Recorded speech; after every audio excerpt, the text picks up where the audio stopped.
Billy, you. Come on. Let's press play. Press record. Okay,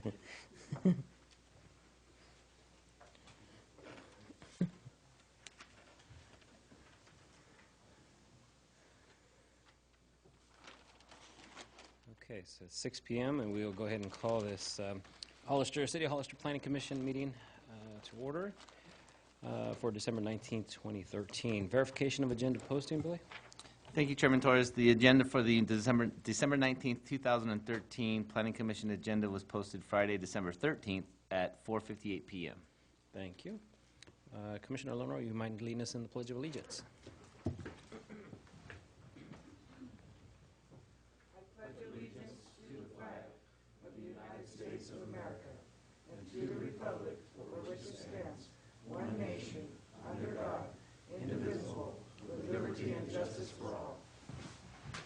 Thank you. Roll call. Uh-oh.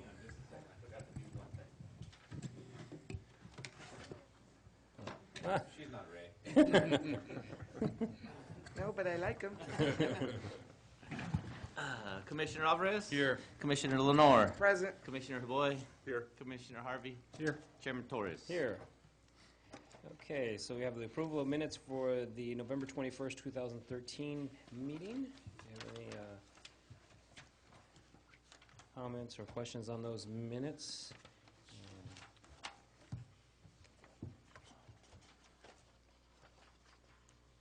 Any items? Entertain a motion? You have a motion? Let's see, I'll make a motion that we approve the November 21st, 2013 Planning Commission minutes as presented. Second. Motion and a second. All those in favor? Aye. Aye. All righty. Communication from public on items not listed on the agenda. Bill, you have any speaker cards? I do not. None.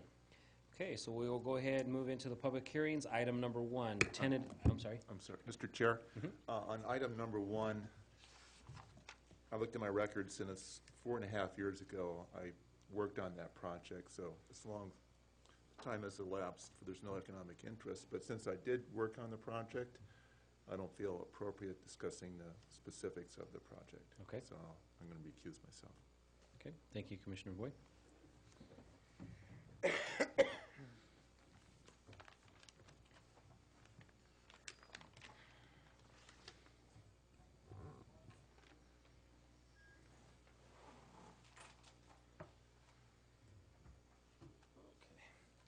So we'll move on. Item number 1, tentative map 2013-4, Sunny Slope Investments, LLC, requesting approval of a tentative map encompassing 22.45 acres to be divided into 5 parcels, with 4 parcels in the general commercial zoning district located west of Highway 25 bypass, north and south of East Park, and east of McCrae Street. The 5th parcel in the low-density residential performance overlay zone district to be further subdivided into 30 single-family lots located east of Highway 25 bypass and west of Black Forest Drive. APN 020-100-021. CEQA is mitigated negative declaration. Jill? Thank you, Mr. Chairman. As stated, the applicant is requesting approval of a tentative map encompassing 22.45 acres to be divided into 4 lots in the general commercial zoning district and 5.98 acres east of Highway 25 bypass within the low-density residential performance overlay zoning district to be further subdivided into 29 single-family lots. One of the lots that is proposed will contain 2 of the existing homes that currently are present on the site.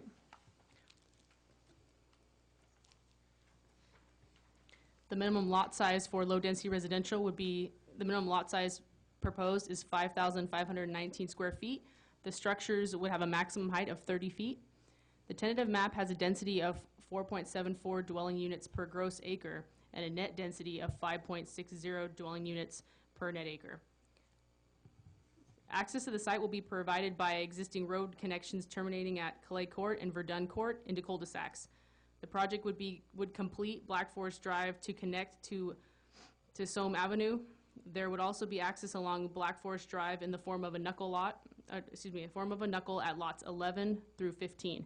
The site layout allows for continuous traffic circulation with no dead-end streets.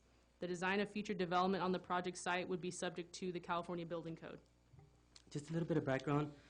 Commission, on this project. On January 18th, 2011, the City Council of the City of Hollister adopted ordinance number 1072, which certified the mitigative negative declaration for the environmental review for pre-zone application number 2010-1 for the subject property. The pre-zone of the subject property was approved by the City Council on January 18, 2011, and on February 23, 2012, the Local Agency Formation Commission, LAFCO, approved resolution number 2012-1 to annex the subject property to the City of Hollister. On May 23, 2013, the City of Hollister Planning Commission granted the subject property 29 housing allocations per PC resolution number 2013-9. And with that, staff recommends that the Planning Commission review the applicant's request, receive all written oral testimony regarding the proposal, and approve tentative map 2013-4, subject to the findings and conditions contained in the draft resolution. Does the Commission have any questions for staff?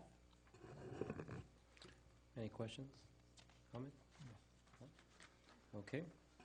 With that, we will go ahead and open up the public comment period at 6:05. Billy, do we have any speaker cards on this item? I do not. So we will go ahead and close that public comment period at 6:06, bring it back to the commission. Any further discussion on this particular item? None for me. Okay. It is the pleasure of the commission on this item. I would like to move to adopt resolution number 2013 Oh, man, hang on.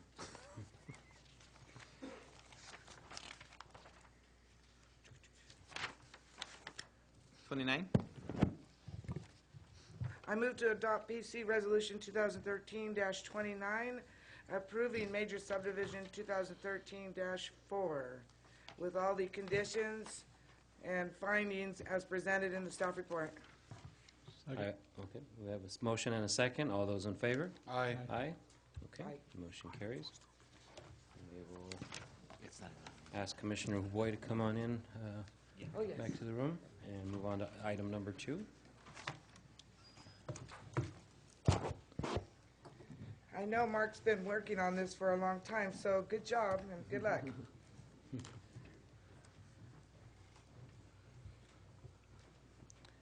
And before we move on to item number 2, I will ask any of the any audience members if you will be are planning on speaking on any item. We do have speaker cards in the lobby if you are interested in filling those out and providing those to Billy. Thank you. Okay. Item number 2 is tentative map 2012-1, George and Nicole Rakovich, requesting approval of a tentative map and creation of a remainder parcel on 2 contiguous parcels, APN 0577001 and 002, encompassing 22.25 acres in the low-density residential performance overlay zoning district. The tentative map proposes to subdivide 18.37 acres as follows. 81 single-family lots, lots 1 through 81, on 11.61 net acres. 1.16 acre lot, parcel A, dedicated as a pedestrian access way, and 1.86 acre lot, parcel B, dedicated as an open space easement for stormwater retention infiltration, Gotta move it away from the... with 5.74 acres dedicated as public right-of-way. The remainder parcel encompasses 3.88 acres and would be developed in the future as 100 multifamily units. APN 057-700-001 and 057-700-002. CEQA is mitigated negative declaration. Jill? Thank you, Mr. Chairman. We're having a few little difficulties with the projector, but Abraham's going to work his best to try to get the map, the Rakovich map there. Thank you. But I'll continue on the staff report. As stated, the applicant is requesting approval of a tentative map and for the creation of a remainder parcel on 2 contiguous parcels encompassing 22.25 acres in the low-density residential performance overlay zoning district. The tentative map proposes to subdivide 18.37 acres as follows: 81 single-family lots on 11.61 net acres, 1.16 acre lot, parcel A, dedicated as a pedestrian access way, and 0.86 acre lot, parcel B, dedicated as an open space easement for stormwater retention / infiltration, with 5.74 acres dedicated as public right-of-way. The remainder parcel encompasses 3.88 acres and would be developed in the future as 100 multifamily units based on the housing allocations awarded for this property. The average single-family lot size would be 6,247 square feet, and the minimum lot size would be 4,712 square feet. Lots adjacent to the northern boundary would have a 25-foot rear setback and would be single-story structures that would not exceed 20 feet in height, as set forth in the annexation agreement entered into between the property owner and the city of Hollister. The city council at the regular meeting held on the November 6th, 2000. So that's when it was approved. The annexation agreement is attached hereto as Exhibit A and incorporated herein by this reference. All other lots would have 20-foot rear setbacks, and the structures would have a maximum height of 300 feet pursuant to the Hollister Municipal Code for R1 low-density residential zoning district standards. 10% of the residences will include provisions for one accessible entry, bedroom, and bathroom. A minimum 1,000 square feet of open space will be provided on each lot. The tentative map has a gross density of 4.41 dwelling units per acre and a net density of 6.97 dwelling units per acre. And that's not including the remainder parcel. Access to the site will be provided by new roadway connections to Promise Way, Cienega Road, and the future Southside Road extension. The site layout allows for continuous traffic circulation with no dead-end streets. The design for future development on the project site would be subject to the California Building Code. The project will have frontage improvements on the east side of Cienega Road, for example, sidewalks, curbs, and gutters. 2 new internal roadways, Promise Way, and at the moment it's known as Street A, but the name's going to be proposed later. As indicated on the tentative map, would connect to Cienega Road. These streets will have a 60-foot wide right-of-ways. Cushman Street is a 2-lane local street extending in the north-south direction from Nash Road through the residential neighborhood immediately north of the project site. Currently, Cushman Street ends in a dead end at the northern edge of the project site.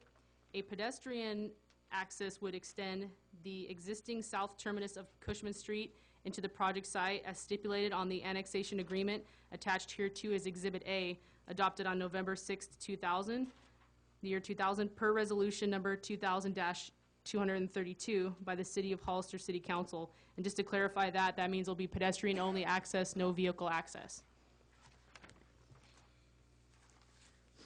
The proposed project would extend Promise Way from the eastern edge of the project and connect the roadway to Cienega Road to the west. The improvements on Promise Way shall be designed to be consistent with the city roadway design standards. Southside Road that currently dead ends at the southeastern border of the project site would be extended.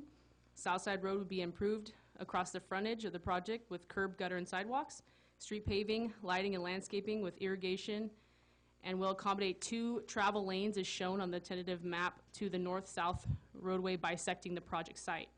A Class 2 bicycle lane would be installed along the north side of Southside Road along the project frontage. Southside Road would be extended to the intersection with Sambio Street Extension in the alignment identified in the West Side Boulevard Extension Study.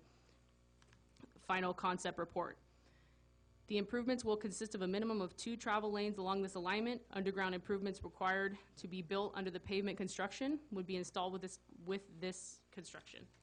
Pre-zone for annexation application is currently being processed by the City of Hollister to annex approximately 19.49 acres to the south of the Rakovich property. Future build-out of the 19.49 acre property to the south of the project site would require frontage improvements along the south side of the proposed Southside Road extension to Samio Street. The improvements on Southside Road will be designed to be consistent with the city roadway design standards. The pre-zone of the subject property was approved by the City of Hollister on November 6, 2000 with the adoption of Ordinance 952. An annexation agreement was adopted by the City of Hollister City Council at a regular meeting held November 6, 2000. On August 22, 2002, the Local Agency Formation Commission, LAFCO, approved the City of Hollister for residential land use, or the annexation territory to the City of Hollister for residential land use. The number of housing allocations awarded to the property is 181. A condition has been placed on the attached resolution that requires that prior to recordation of final map, the applicant shall enter into a performance agreement with the City of Hollister that requires future development of the remainder parcel to include 100 multifamily residential units. Prior to the recordation of the final map, the 3.88 acre remainder parcel shall be rezoned to R4-20 high-density multifamily residential to assure that the development density of the 3.88 acre remainder parcel complies with the land use density of 20 to 35 units per acre.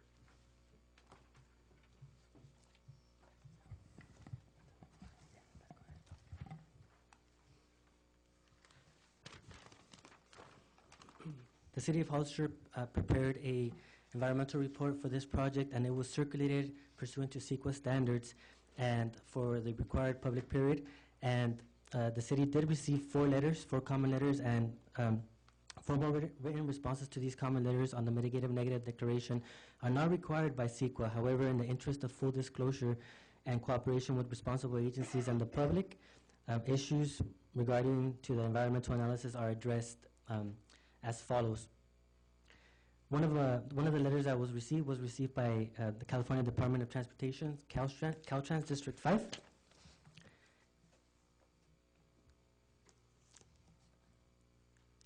And that report, Ms. Calate, who is one of the representatives of the Caltrans District 5, indicates that provides a summary of Caltrans' goals and commitment to working with local jurisdictions. Pretty standard comment. She indicates Caltrans supports local development that is consistent with state planning priorities intended to promote equity, strengthen the economy, protect the environment, and promote public health and safety. Staff reviewed it and took in the comment, so the comment is noted. Comment number 2 of the letter indicates Caltrans was provided, indicates that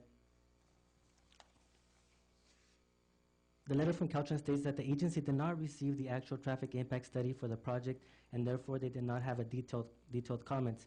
However, the city did provide the mitigative negative declaration to them, along with the traffic impact study, also to the state clearinghouse, who automatically sends to all state agencies. However, staff did respond, and we sent, when we heard this from them, we sent them the traffic impact study directly, and then we told them that we anticipated their comments, and they did provide comments afterwards after they reviewed it. We have a letter that we would like to pass out to you regarding those comments. At the very back. It's right here. Thank you, Joe. The letter indicates, thank you for forwarding the traffic impact study for tentative map application 2012-1, the Rakovich subdivision. The mechanics of the traffic study look good, but it looks like an intersection of importance has been left out. The traffic study shows that 58% of the traffic will be using the Airline Highway Tres Pinos Road intersection, yet it was not included in the traffic analysis. Given the trip distribution, this is a very crucial intersection, and it would be valuable to see the operating conditions of this intersection as it relates to the development. Again, thank you for providing the opportunity to review and comment on the proposed project. We look forward to working with you in an effort to support a transportation system that can accommodate interregional and local travel and development. In response to that, the intersection of Airline Highway and Tres Pinos Road is fully built out. It has 3 through lanes, north and south on Airline and Highway 25 bypass, and it has 2 through lanes on east-west Sunny Slope Nash Road. So we did contact our traffic consultants, and they did indicate that they gave us a professional opinion. They indicated that the traffic consultant indicated that it is not anticipated that the Rakovich project tentative map 2012-1 would add enough volume to this intersection to cause it to drop below the level of service standard. The traffic impact study was completed consistent with Caltrans recommendations.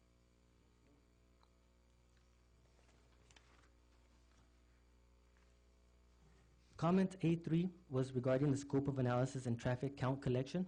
Ms. Calate of Caltrans states that the traffic impact study should include information on existing traffic volumes within the study area, including the state highway system and all associated adjacent intersections. She also states that the traffic counts older than 2 years old cannot be used. In response to that comment, the comment is noted, the scope of the traffic analysis was coordinated with the City of Hollister prior to initiating work on the traffic study. The traffic study relies completely on recent traffic count data. Old traffic counts data were not used. No changes to the traffic impact analysis or mitigative negative declaration are necessary. Comment A4. Ms. Calate states that the analysis should include the following condition scenarios: project only, existing plus project conditions, cumulative, and cumulative plus project conditions, including phasing. In response to that, staff indicated that the traffic study includes the typical study scenarios consistent with the California Environmental Quality Act traffic impact analysis practices. The scenarios analyzed in the traffic impact analysis were more than Caltrans is requiring. No changes to the traffic impact analysis or the mitigated negative declaration are necessary.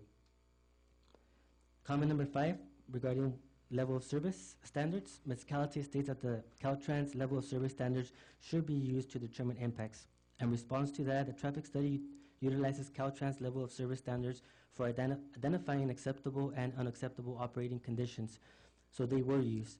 No changes to the traffic impact analysis or the mitigated negative declaration are necessary. This is more of a standard response from Caltrans.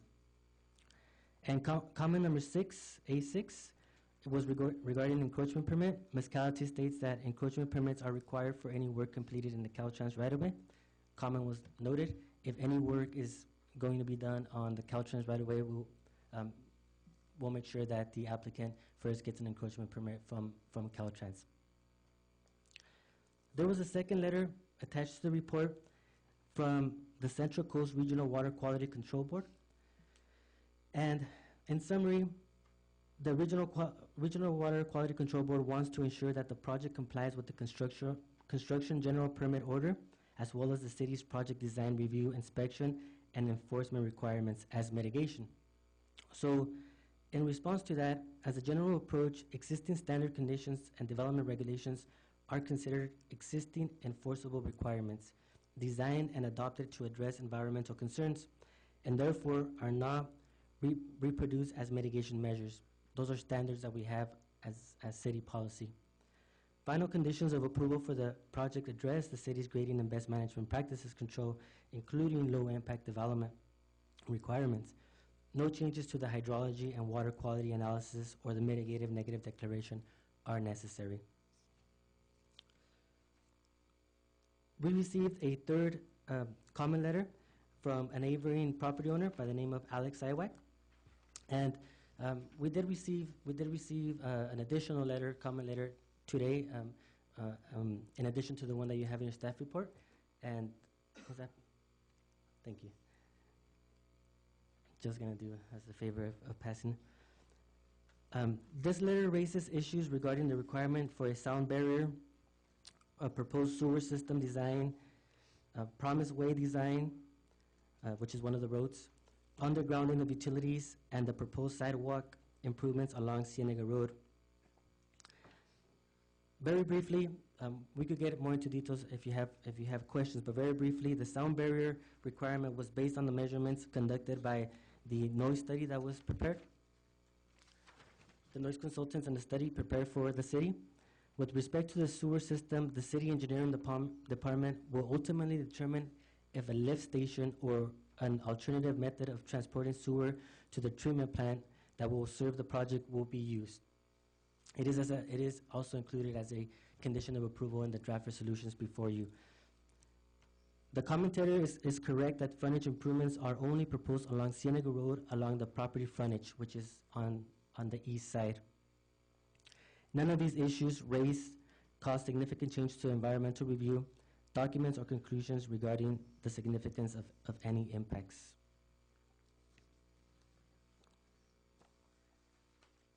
Finally, the city also got a comment letter from the State Clearinghouse indicating that the review period had closed and no state agencies submitted comments to them by that date. They did submit them directly to us, Caltrans did, and the Regional Water Quality Control Board.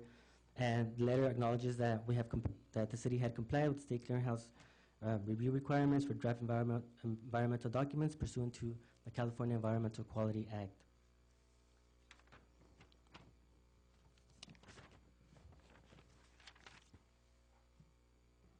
With this, staff recommends that the Planning Commission review the applicant's request, receive all written and oral testimony regarding the proposal, and consider approving a resolution adopting the mitigative negative declaration and mitigation monitoring and reporting program for tentative map 2012-1, and approving a resolution approving the tentative map 2012-1, subject to the findings and conditions contained in the draft resolution. I do want to state, though, before we answer any questions, that on page 3 of 18 on the draft resolution before you, we have findings regarding the performance overlay zoning district. That's page 3 of 18.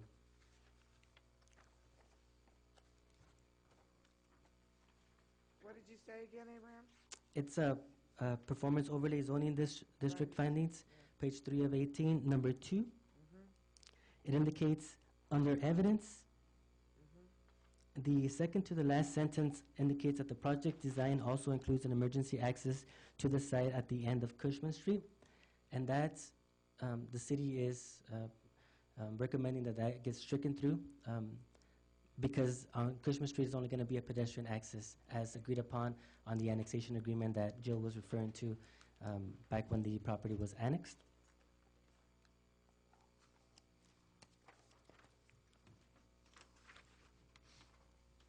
And on page 12 of 18, condition number 37,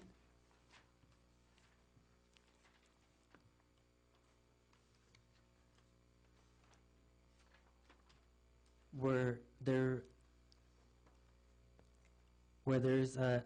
after the letter E, there's the number 1 or the I, the first section where it says water connection. That's actually going to be City of Hollister as opposed to Sunny Slope County Water District, so we propose that gets stricken as well. And with that, we'll be happy to answer any questions. Okay. Any of the commissioners have questions for staff on this item? Not at the moment. Okay. No questions. We will go ahead and open up comment period at 6:26. Billy, speaker cards on this item? Yes. Alex Iway?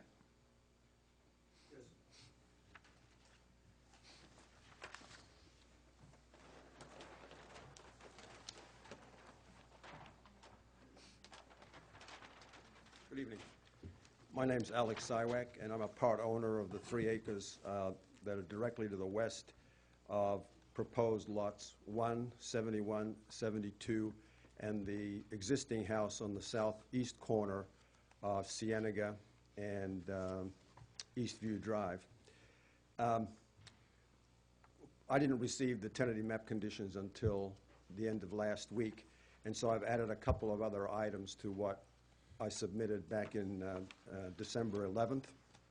And it's in regards to the sound barrier, the proposed sewer lines, the scope of the extension of Promise Way to San Benito Street west of Cienega Road, the scope and design of the required PG&E undergrounding, the proposed sidewalk on the west side of Cienega Road that's in the initial study, the stormwater provisions for the west side of Cienega Road across our frontage, a previously dedicated piece of land that was going to be for the extension of Cienega Road down to, I think, South Side Road that is now no longer being planned, and a proposal that, if possible, that we be allowed to improve our side of Cienega Road at the same time that the construction of the item number 2 is happening.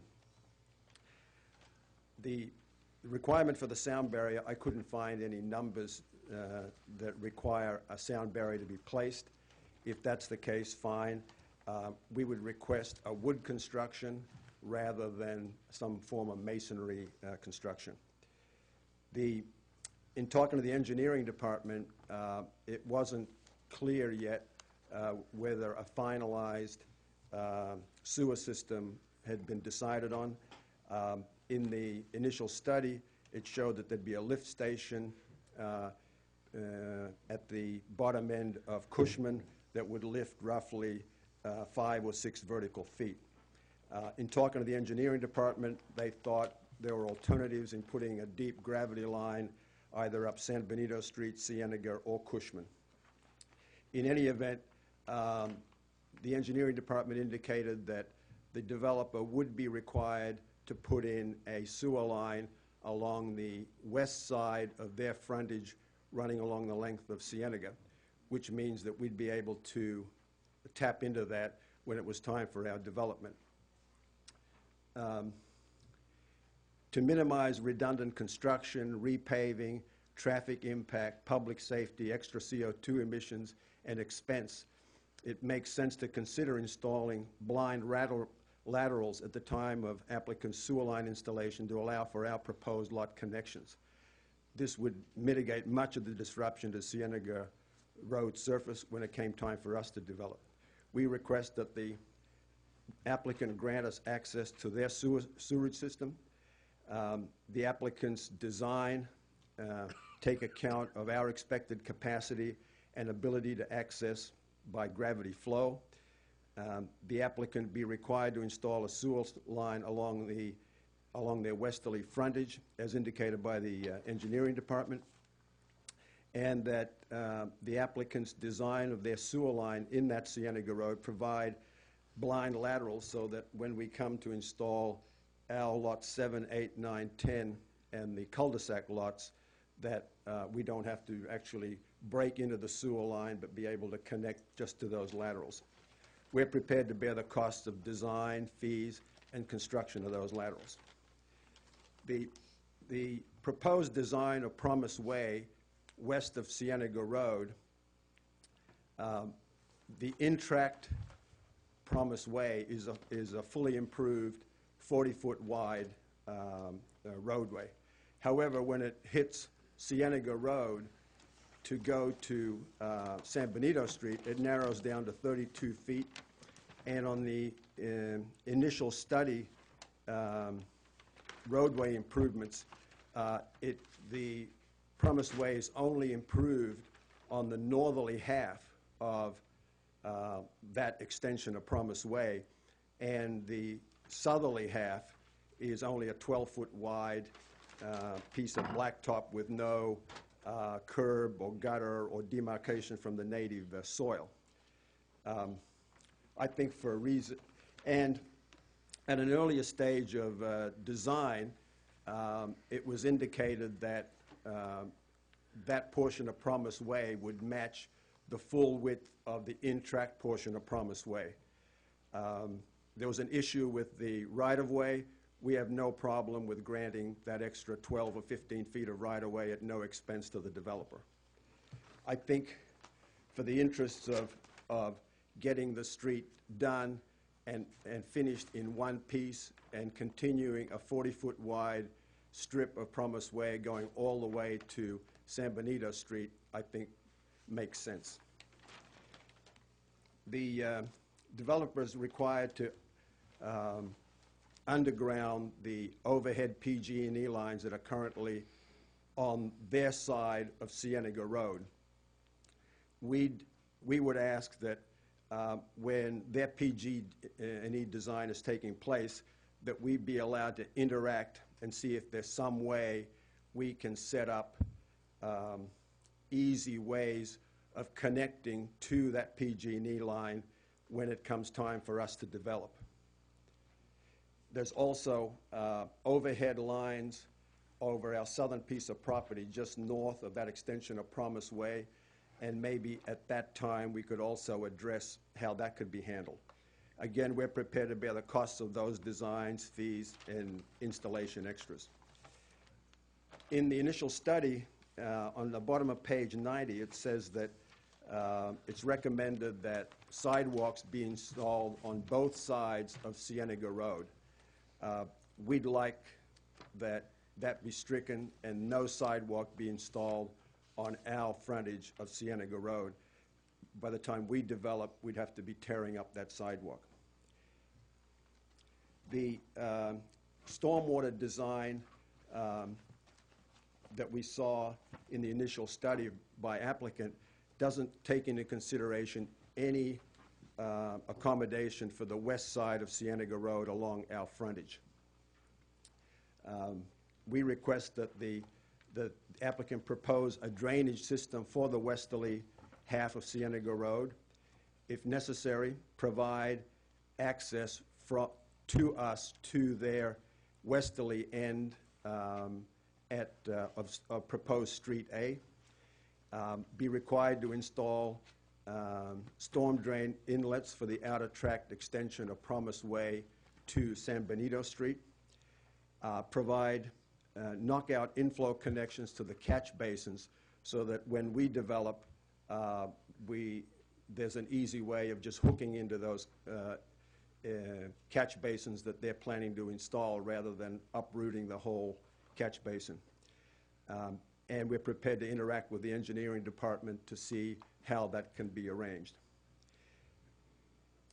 When we started the annexation process back 12 or 13 years ago, we were required to dedicate a strip of land 34 feet wide running north-south along the easterly portion of proposed Lot 10. And I believe that was because at that time the city felt that they would want to extend Cienega Road directly south and hit Southside Boulevard.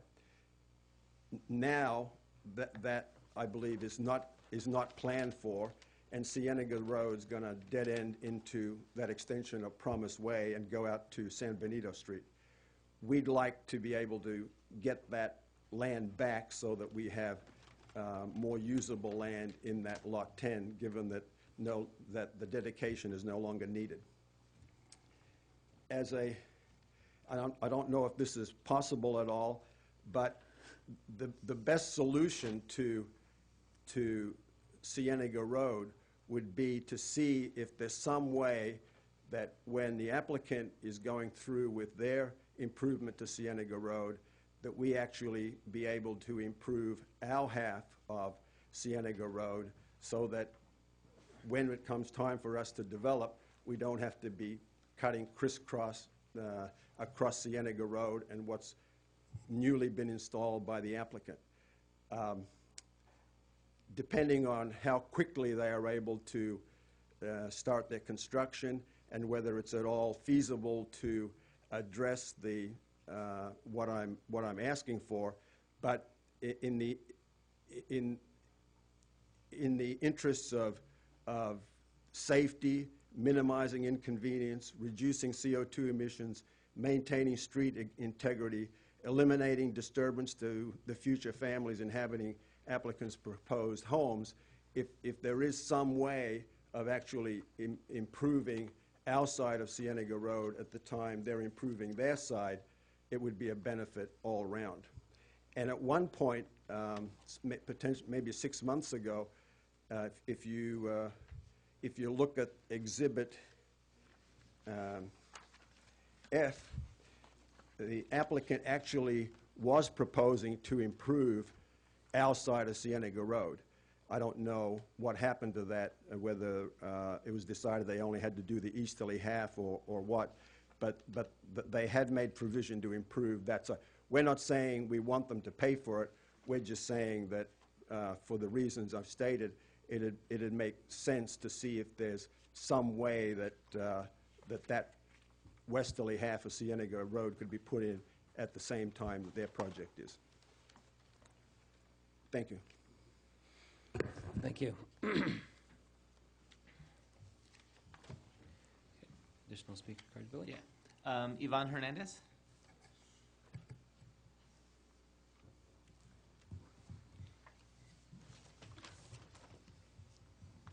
Mr. Chair, Yes. I had a question for Mr. Silac. On the sound wall, why wood? Why are you requesting that the sound wall be constructed out of wood?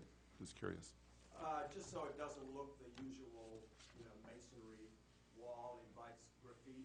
it would fit in better. I had a number of reasons in my December 11th submittal. It would just look more like a regular backyard fence instead of, a divisive subdividing, moat type of thing that you drive by. And our lots would be looking directly at that sound wall. But that would have to depend on whether or not the wood can mitigate the sound. Well, in the initial study, a wood fence is an alternative, provided it's properly constructed so that there are no gaps in it. But it is, in the initial study, that is one solution that's proposed. And so my only point is that, if possible, we would prefer a wood fence. Okay, And very good, thank you. Thank you. Sorry.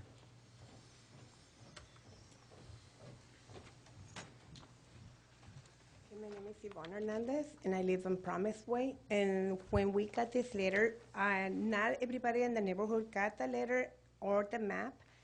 So as soon as I saw it, I'm concerned not as much about the homes being built, but I'm more concerned about the apartments or the multifamily they're going to be building in there, because then the cost of our homes, they're not going to be a thing as the. It's not going to go any higher or anything like that. So besides that, you are talking about 81 single homes being built in that place, and then plus 100 family that you're going to have there. What we need the most is something where our kids in that neighborhoods, they had to go and play or do something, some kind of a park for them too, because considering all the traffic, nobody's considering everybody's considering about how many buildings are going to be there, how many homes, how many apartments, or whatever they want to call it, how many the cars that are going to be per family, per household, how many cars they're going to have. And then, like right now, he's talking about that sound wall, not building with materials, but wood. So he should know that the wood doesn't give any good aspect to the place where it's going to be. The wood doesn't last that long. He's talking about being graffiti. That's why we have to control that. If they're talking about that, if they're concerned about the graffiti, and then imagine us that we have only the Scott Ranch, we've been fighting and fighting about the graffiti. Every time we see something, we go and clean it up. The city doesn't come and clean it up. We have to do it as a homeowners. So by having those multifamily places in there, it's going to be a lot harder for us, and then to control all the traffic. So for us, we're more concerned about, we would like to have something for our kids, something that everybody can share, because all we do is use the school, Landlane School. Landlane School is being targeted with a lot of graffiti. And nobody is like, I constantly have to call the cops because the kids are jumping on the roof. So instead of them having something for the kids in the park, was something where they can be distracted and play around with them, and then start going to the school. So we need to have something in the community, in the same place over here, we need to have something for our own kids. So that's our only concern. My concern is just having so much traffic in there and not being able to control all the people that are going to be coming to on that side. So that's my concern. Sorry. Thank This you. is my first time. You did good. Thank you. You did very good. Okay. Speaker Cardillo. Is Teresa still here? Teresa Nat? Did you want to speak? No? I wanted to speak on the Baez property. Oh, I'm sorry. I apologize then. This does concern the Allstates. John? John Talia. Thank you.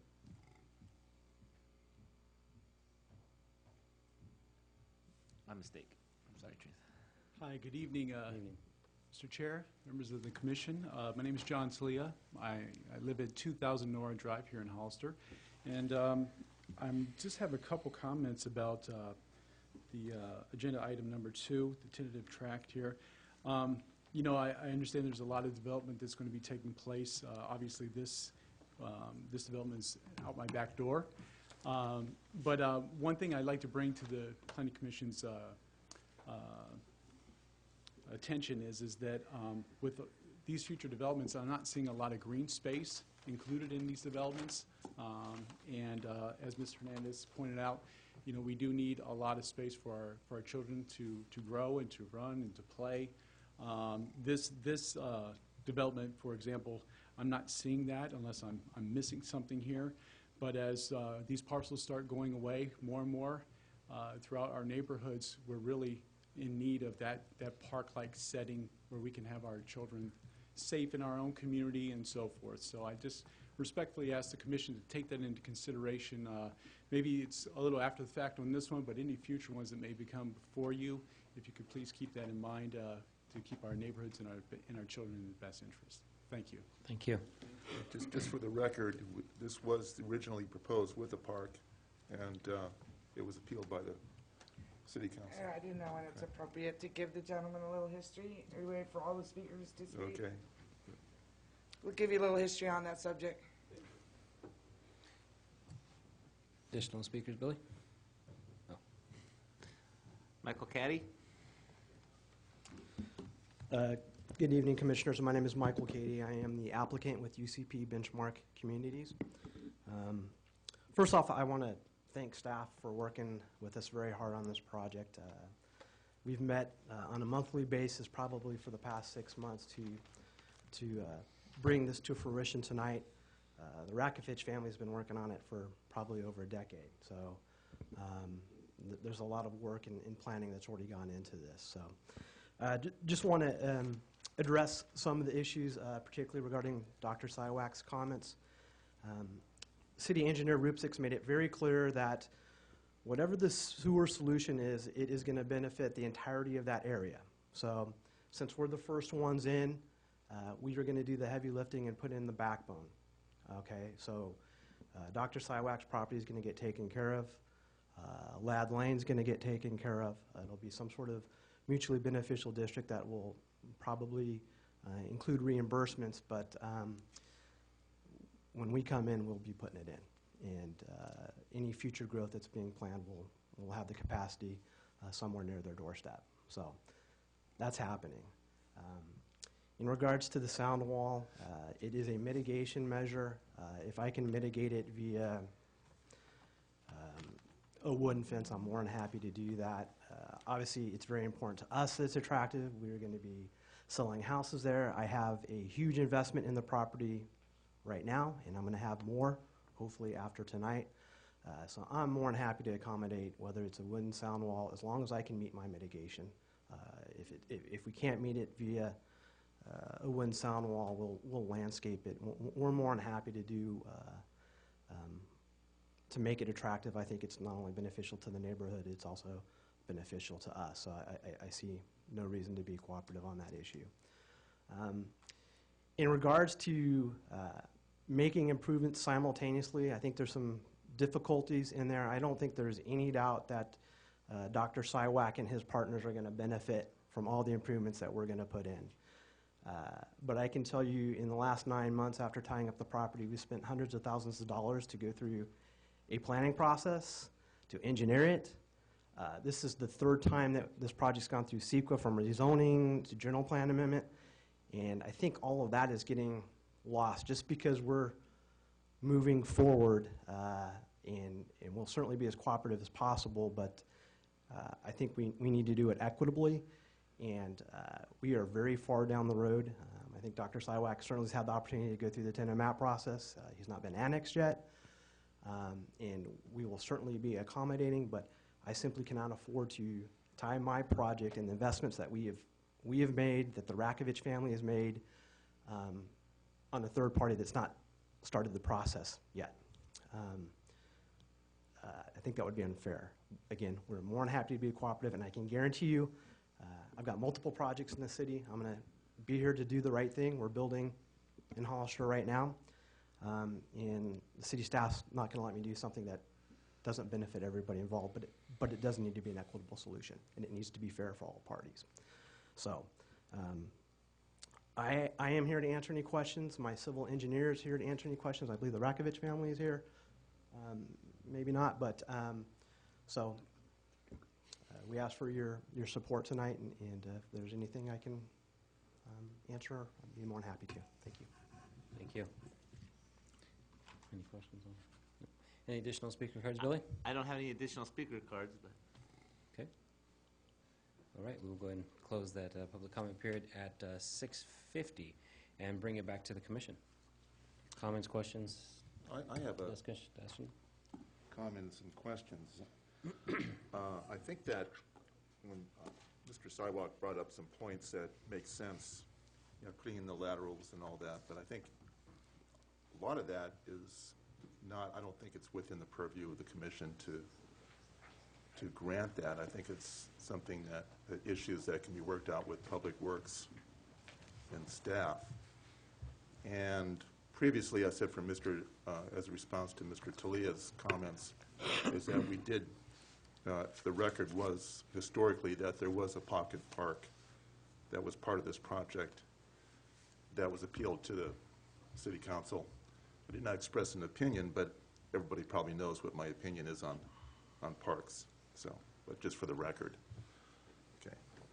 Well, when they came for, they requested, I think it was 5 more allocations, when they decided they weren't going to do the park. But, I mean, you really can't blame it on the applicant here, because the Parks Master Plan is really kind of not welcoming those small pocket parks. They say it's a burden on maintenance.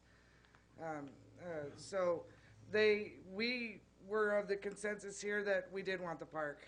We understand that there needs to be some open area, and because of the 100-unit apartment complex, not so much for this single-family dwelling, but when you add this big part down here, I would have liked to have seen some open part, but we lost that battle. So you'll contact your council member and give them the same comments you said here. And you're right, it might be too late for this one, but it could be better in the future. I think the master plan needs to be updated on the parks, is what I said a month ago. But I do have a question. That open area, parcel B, you know how the Clower Park in Sunny Slope has the little open area? I didn't know if that was something that could play a double role as far as retention and open area. Not saying it has to be where the dog park or anything, but would it be able to be utilized for some kind of a lawn area, or like the Clower Park? So that was one question I had. Then the other comment from the lady that spoke, the graffiti abatement program, please. The reason we have the program is for you to call. You have to call, and they always come. I worked at the yard. Graffiti abatement is a priority. It's a high priority for this city. So when you see it, you call the police. I think there's a non-emergency line, and they will come and do it. And if they don't, find your council person. Let them know, because they do need to clean the graffiti. It's supposed to be cleaned within 24 hours. Every time it happens, within 24 hours of being notified, city staff rolls out to take care of it. If that's not being done, then please relay that to our leaders. Let's see, drainage, graffiti, and that's all I have to say. Okay. Oh, and the wood fence. I guess if it doesn't have gaps later on, it does truly attenuate the sound, it's fine with me. Thank you. Dave, could you answer that question in regards to the detention pond, whether or not that can be a dual-purpose type? Sure. The detention pond is being designed to handle the stormwater drainage requirements for not only the subdivision, but also the 100-unit apartment or multifamily parcel. So it's sized to meet those requirements. According to the tentative map, it has a flat area on the bottom. However, the side slopes are 2 to 1, which will make it real difficult. So it would have to be fenced. Yeah. So in dry weather, it could very well act as a little play area. It will be landscaped, and it definitely in the wet weather, when there's water in it, it would have to be closed off. The intention is to for Mr. Katie and UCP to have that be part of the landscape and lighting district, and so that would be maintained by the city as well. Would there ever be a concern about stagnant water or water that would No, not our, hurt? our engineering design requirements will not allow stagnant water to sit.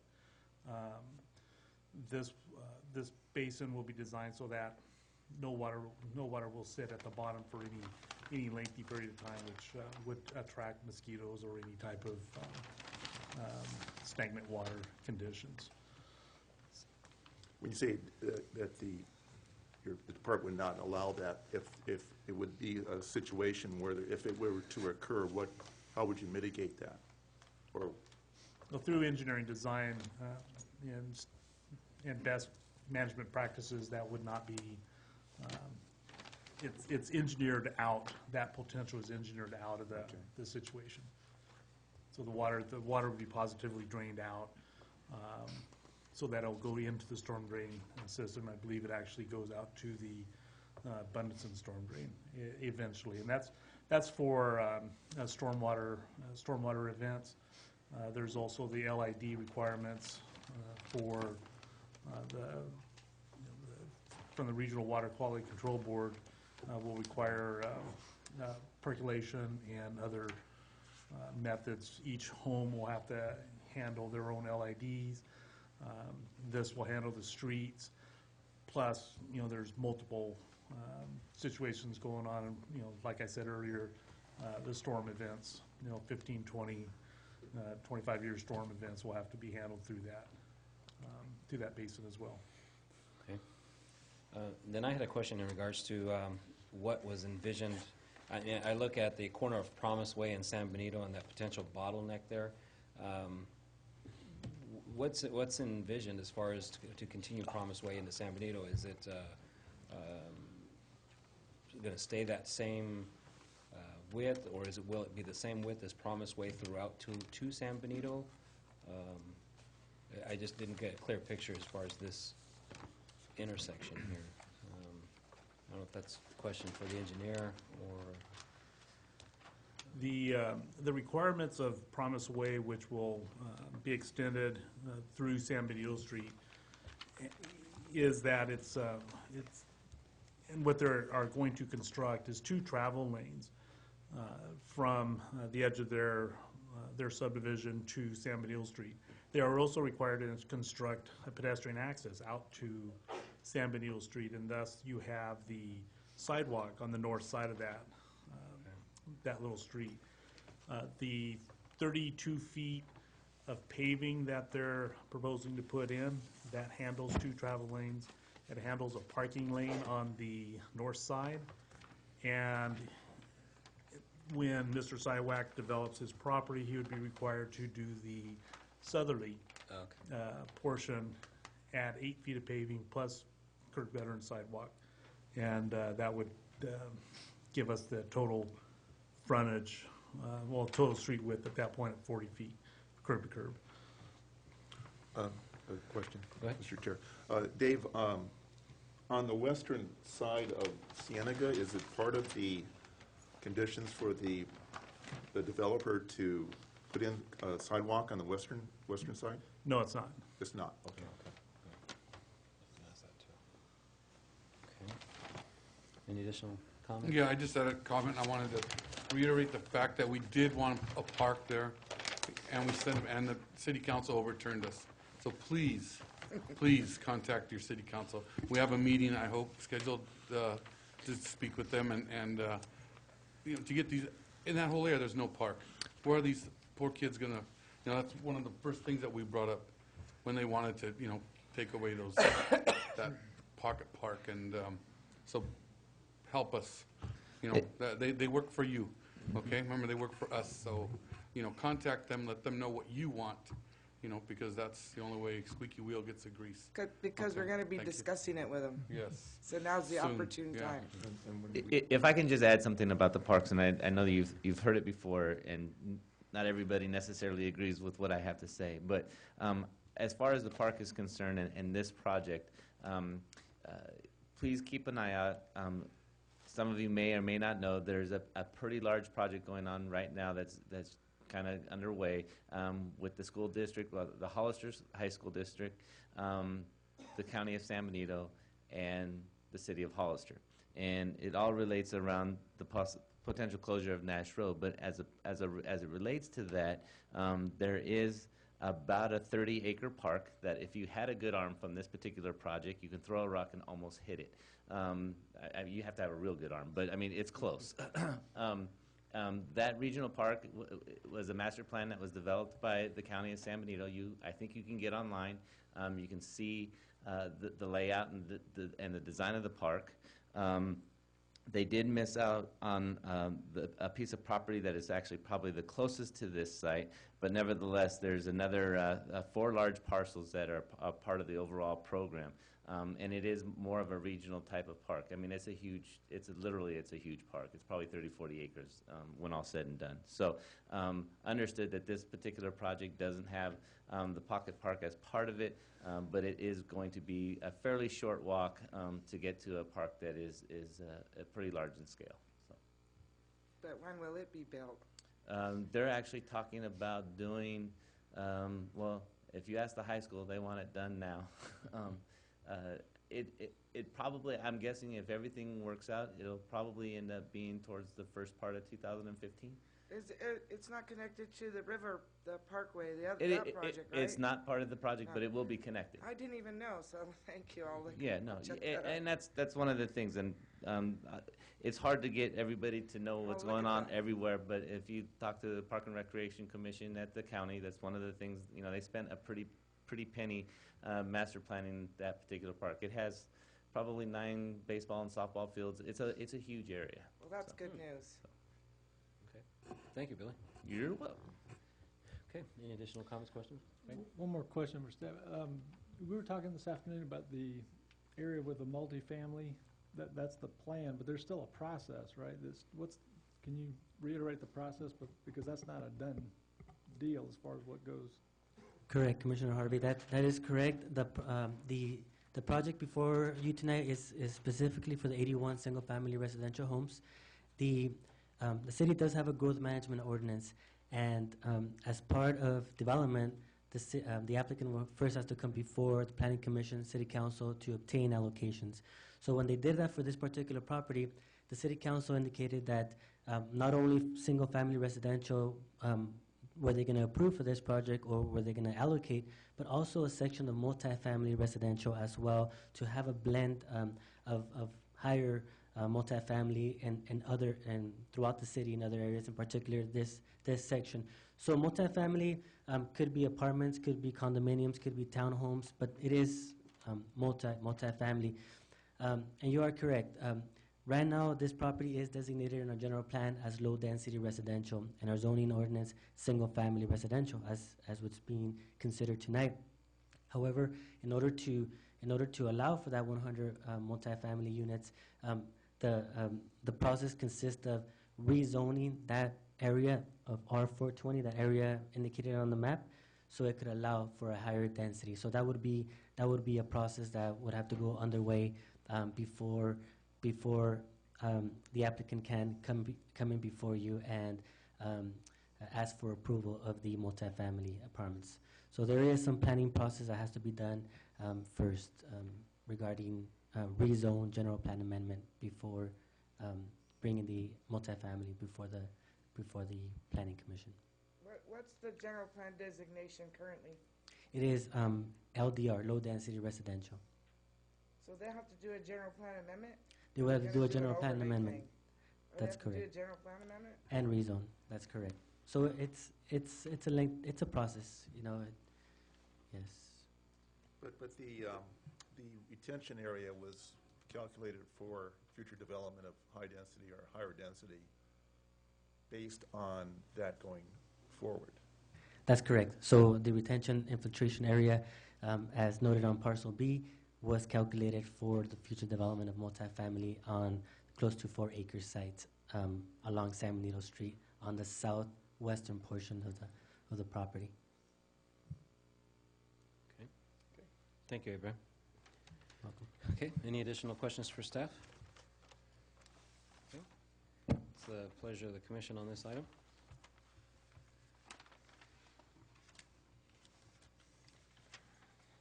I move to adopt resolution PC 2013-30 with the two corrections as noted. Condition number 2, striking the sentence out there, the project design also includes an emergency access to the site at the end of Cushman Street. We're going to strike that out of there. And then also on condition number 37, under E, that first I, water connection be in the city of Hollister. With all the findings and conditions as stated in the staff report. There is a second resolution. Oh, sorry. Oh, for the remainder Well, lot. see, yeah.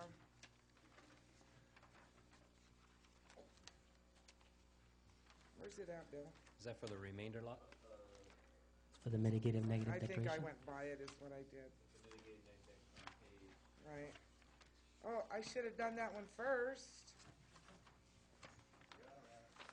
Okay. I have the subdivision, but where's the mitigated? There's 3 pages after the mitigated negative first, and then as far as budget goes, I have the comment letters, right? I'm sorry, excuse me. I see it. Okay, excuse me. That's going to be let me start over, I'm sorry. I move that we adopt resolution 2013, adopting the mitigated negative declaration as stated in the resolution. And that'll be resolution number 2013-30. correct. Because it has to be first. Okay. We have a motion. Second. Okay, motion and a second. All those in favor? Aye. Okay, motion carries.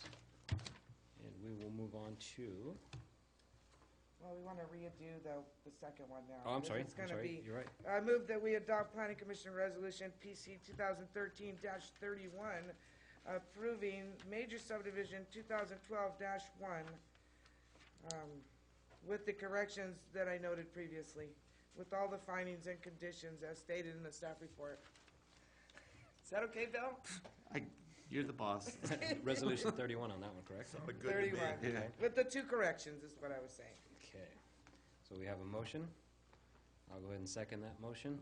All those in favor? Aye. Aye. Okay, second item carries. Okay. We covered everything on that one. And item number 3, Site and Architectural Review 2013-8 by Is and Associates LLC, 1605 Cushman Street, APN 572319, requesting approval to construct 50 multifamily apartment units located on a 2.7-acre parcel within the NMU Neighborhood Mixed Use Zoning District of the City of Hollister. CEQA is mitigated negative declaration. Thank you, Mr. Chairman. Joe.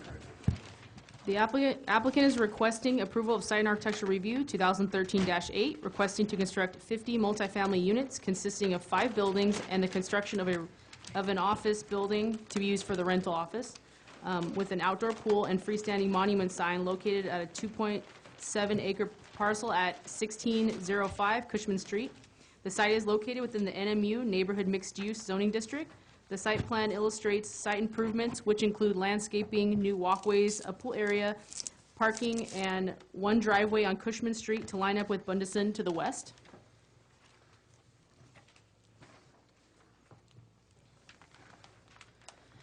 The new driveway off of Cushman Street is proposed to be between Building A and Building C1. The complex is proposed to be privately gated for vehicle and pedestrian access. The 5 apartment buildings will consist of 32 two-bedroom units and 18 one-bedroom units. All 5 buildings would be 2 stories. All the units would have ensuite laundry facilities. Each building would have a tile roof to match every building will have the same tile roof material and stucco as wall finish. Many of the exterior windows would have decorative shutters or wrought iron treatments. The buildings would alternate between 2 different stucco body colors with similar accent colors. And earlier, we had the color board. It's a little bit smaller, so we're kind of passing it along. If anyone from the audience wants to view it after as well, please let us know. The applicant has indicated that there's two different stucco colors for the buildings, so not all 5 buildings will be the same color, but they'll alternate between the colors, but the accent colors, as my understanding, that they will be the same accent colors just to show some type of uniformity. Building A would be located west of the project site on Cushman Street, consisting of 6 2-bedroom units. Building A would have the additional archways with stone-covered columns. Building B would be located towards the southern portion of the project site. The building would Building B would be located towards the southern portion of the project site. The building would consist of 8 2-bedroom apartment units. The building would have stucco finish and stone facade to the east, west, and rear elevations.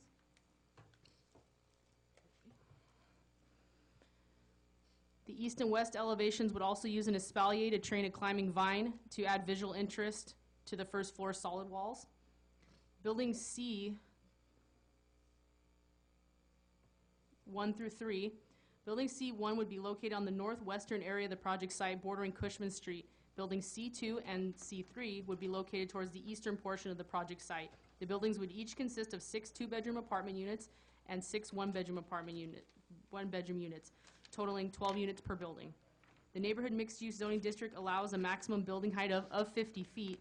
All 5 of the proposed buildings would be 2 stories. Buildings A and B would have a height of 29 feet 4 inches, and building C 1 through 3 would stand at a height of 29 feet 7 1/8 inches. The rental office building would be located directly west of the proposed pool area.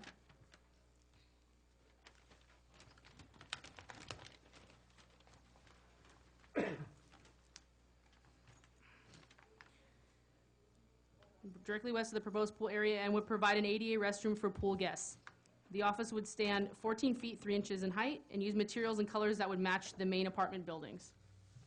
There would be 3 trash enclosures proposed for the project site, one to be located near the south elevation of Building A, as located on the plans, one to the east of Building C1, and the third would be located north of Building C2 and C3. The trash enclosure would need to meet standards for design for the City of Hollister and current waste service provider. Common open space would be provided with a pool area to be centrally located to the north of Building B. Per Section 1704-040 Multifamily Residential General Development Standards, each unit shall have at least 64 square feet of private open space when it's provided by a deck or a balcony, or 100 square feet when provided by a backyard at ground level. A condition would be placed on the project requiring the applicant to provide private open space. The project would have a pool amenity included in the project. Evergreen trees would serve as a vegetative screen for the western elevation of Building B and Building A, with additional deciduous trees species along Cushman Street. The project would need to apply for the city's landscape application package for the adopted Title 15 water efficient landscape as a condition of approval, and that's to make sure that there's proper water efficiency, drought tolerant water for all the landscaping proposed. City of Hollister General Plan Land Use Element Policy 8.3 is listed to ensure that new development in neighborhoods support rather than detract from the existing residential character of the area. Single-family residences are located along Cushman Street. The site layout has been designed to help maintain in residential character near Cushman Street and in the area in the following ways. First, Building A, as you can see, has been designed to provide a residential facade with windows and decorative patios that face Cushman Street. The buildings have been oriented to conceal the view of the off-street parking area to residents on Cushman Street. So therefore, when pedestrians or vehicles are traveling along Cushman Street, the parking in the area is proposed development is hidden as best as possible. Parking areas will abut the rear yard's existing single-family residences on Bellotto Drive instead of multifamily buildings. So there will be that separation as best as possible from Bellotto Drive. The entrances to the buildings have been designed with articulated facades at the rear and sides of the buildings, so there are no large blank walls.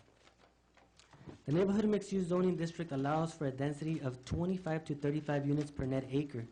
project currently shows 50 units in the case of the 2.7 acre project site. The net area calculation indicates 1.99 acres for the project site. Therefore, the project meets the minimum density allowed in a neighborhood mixed-use zoning district of 25 units per acre. A little bit of background.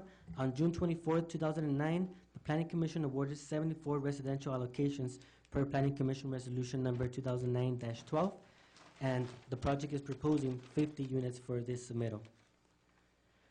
Mitigative negative declaration. On April 18, 2005, the City of Hollister City Council adopted Resolution 2005-55, approving the mitigative negative declaration that was prepared for minor subdivision 2003-2 for the subdivision of the entire 7.4 acre parcel into 4 individual lots and a development of parcel 4.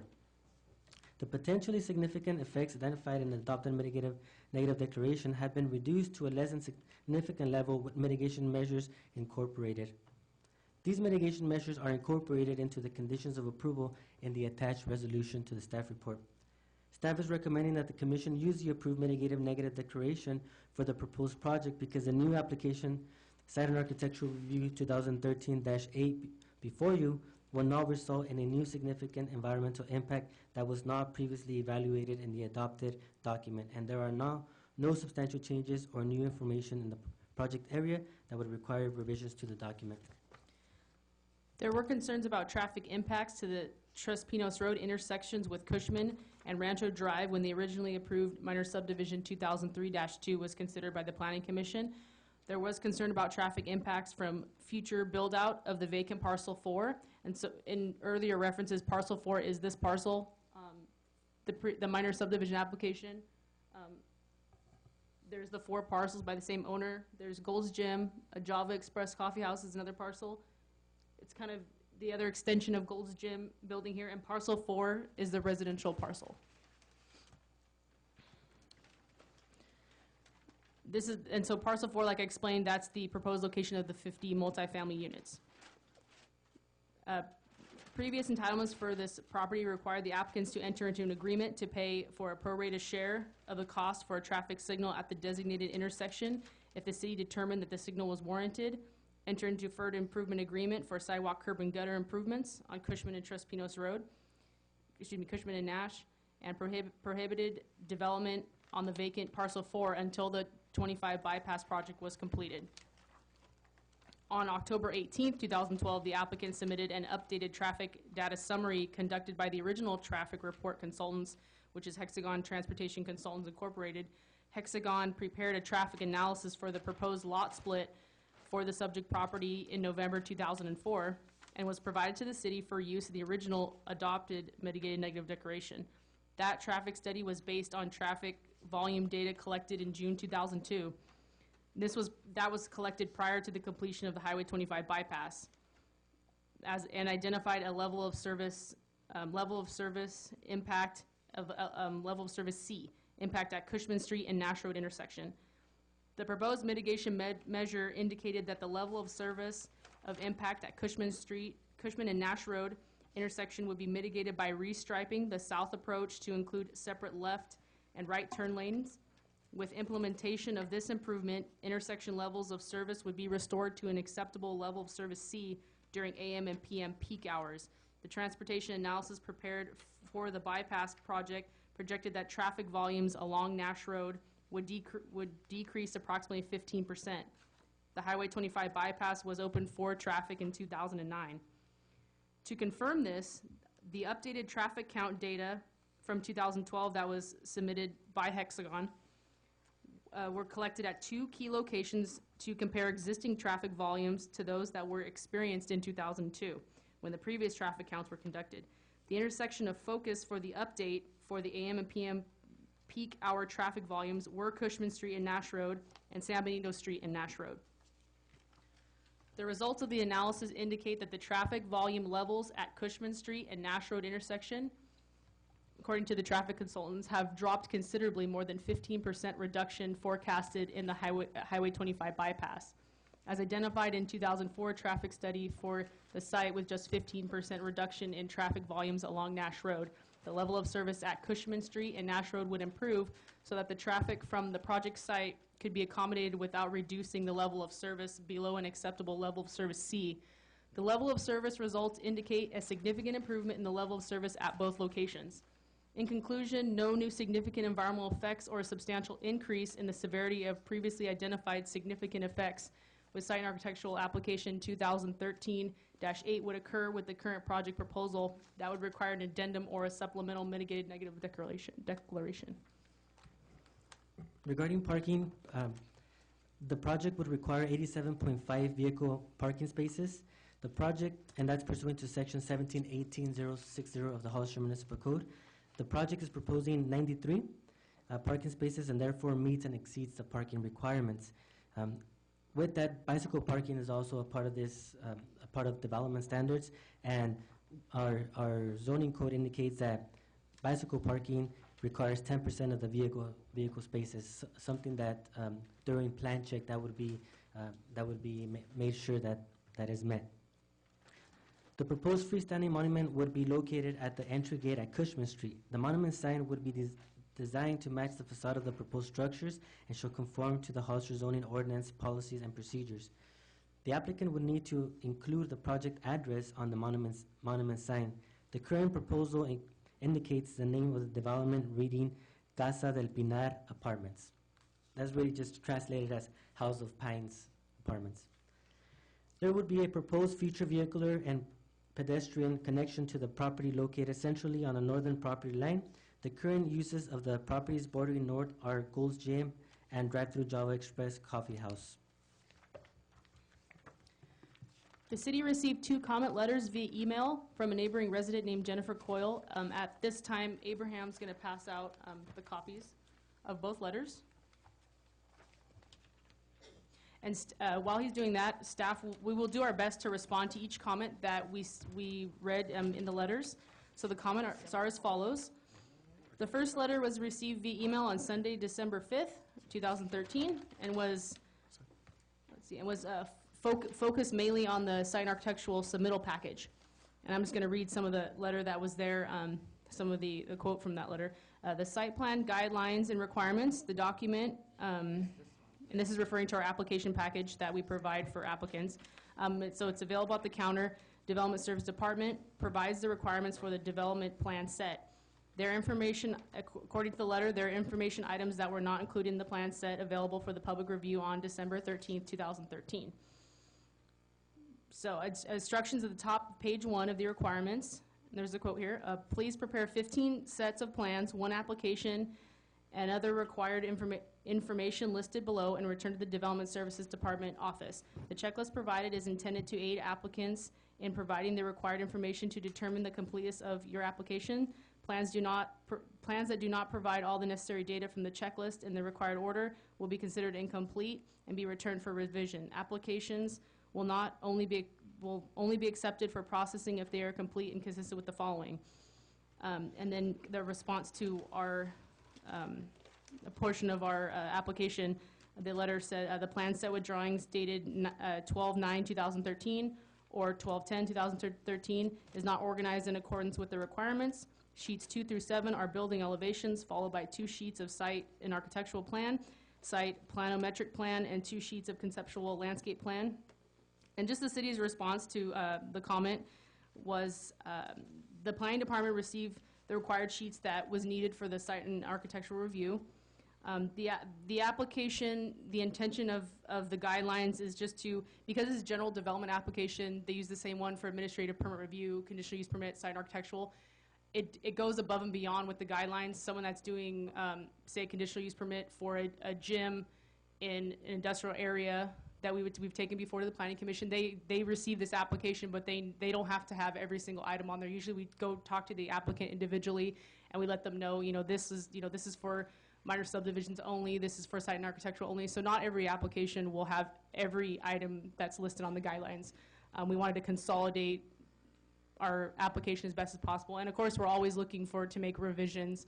One of the main revisions is we're trying to get everything a little more electronically and digitally, and we're thinking of no longer requiring the 15 sets of plans, just to limit paper usage, and it also alleviates some of the burden for applicants to not have to provide so much paper plans to us. So we're always constantly looking for recommendations of ways to improve our application package. And let's see, the letter continues on to say items that appear to be missing from the plans according to the requirements. Page 2, sheet 2, general plan designation.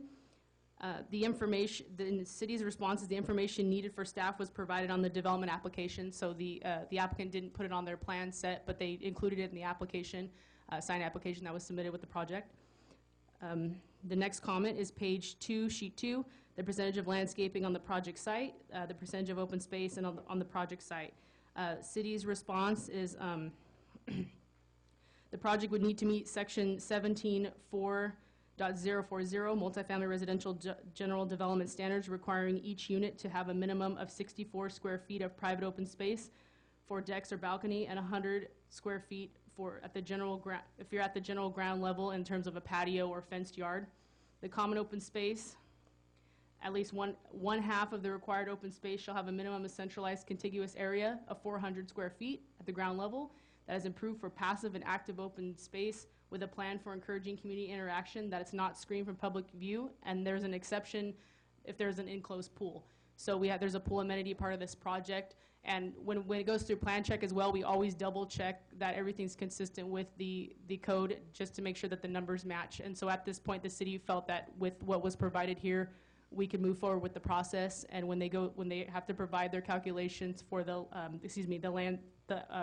common open space, we can get it at plan check to make sure that it complies and make adjustments as needed, as long as everything substantially conforms with the commission's decision. The next comment, page 2, sheet 2, use of adjacent properties within 100 feet of the project site. And the city's response was staff already had possession of the information regarding the surrounding uses. So we stated it, and it's also written in the staff report for the commissioners. But we do have our computer programs that we can see what's the surrounding site. We do site visits, and so the city is aware for our process of the application, what the surrounding uses were for the project. The next comment, page 2, sheet 2, general pedestrian bicycle parking regulations.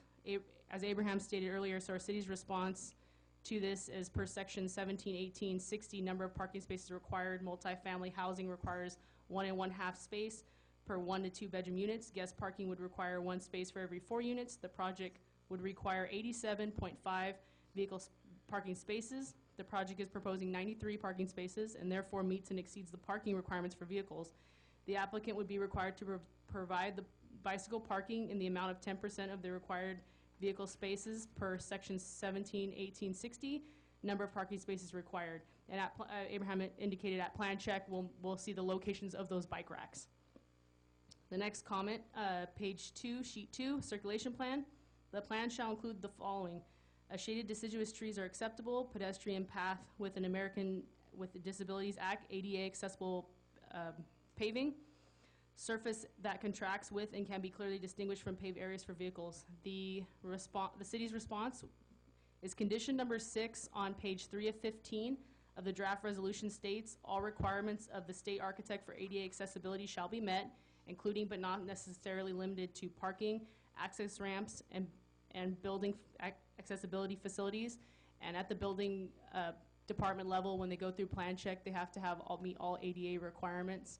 And those usually change annually. And so our building department is very well informed of that, and that will apply at the building permit stage. The next comment, page 3, sheet 3, pedestrian paths shall be designed to provide a continuous series of connections between sidewalks, buildings, and adjoining properties. On the site plan provided by the applicant, a pedestrian access is provided directly to Cushman Street sidewalk. The next comment is page 4, sheet 4, building elevation. The type of roof, wall, and trim materials, colors, textures such as wood, siding, stucco, brick, metal, tilt-up building, or other materials. The city's response to that comment is the applicant provided a color board detailing the base colors and accent colors for the buildings. The next comment is page 4, sheet 4, attached and detached signs, details, designs, and locations. The city's response to that is the applicant provided design for a freestanding monument sign condition number 14 On page 5 of 15 of the draft resolution states, all signs shall conform and comply with the Hollister zoning ordinance policies and procedures. The applicant shall include the project address on the freestanding monument sign. Prior to the installation of any signage, the applicant shall secure any necessary approvals from the Development Services Department and building permits from the City of Hollister Building Division. And there's also another condition, number 44, on page 9 of 15, and that's just stating directional signage. The next comment is page 5, sheet 7, landscape plan. It says a conceptual landscape plan was provided, location, size, and materials for all existing and proposed fences.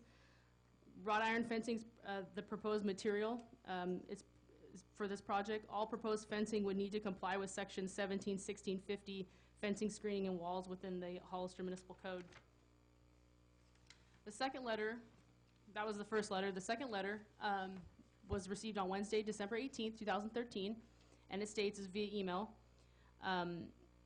In the resolution top, this was sent, copy of the resolution was sent to the neighbor, and their response was in the resolution top of page 10, number 45, office building for apartment management was the question. It says, if necessary, prior to issuance of a building permit for the community center, the applicants shall secure any necessary permits from the Environmental Health Department. The plans shall include the installation of a grease trap in the kitchen.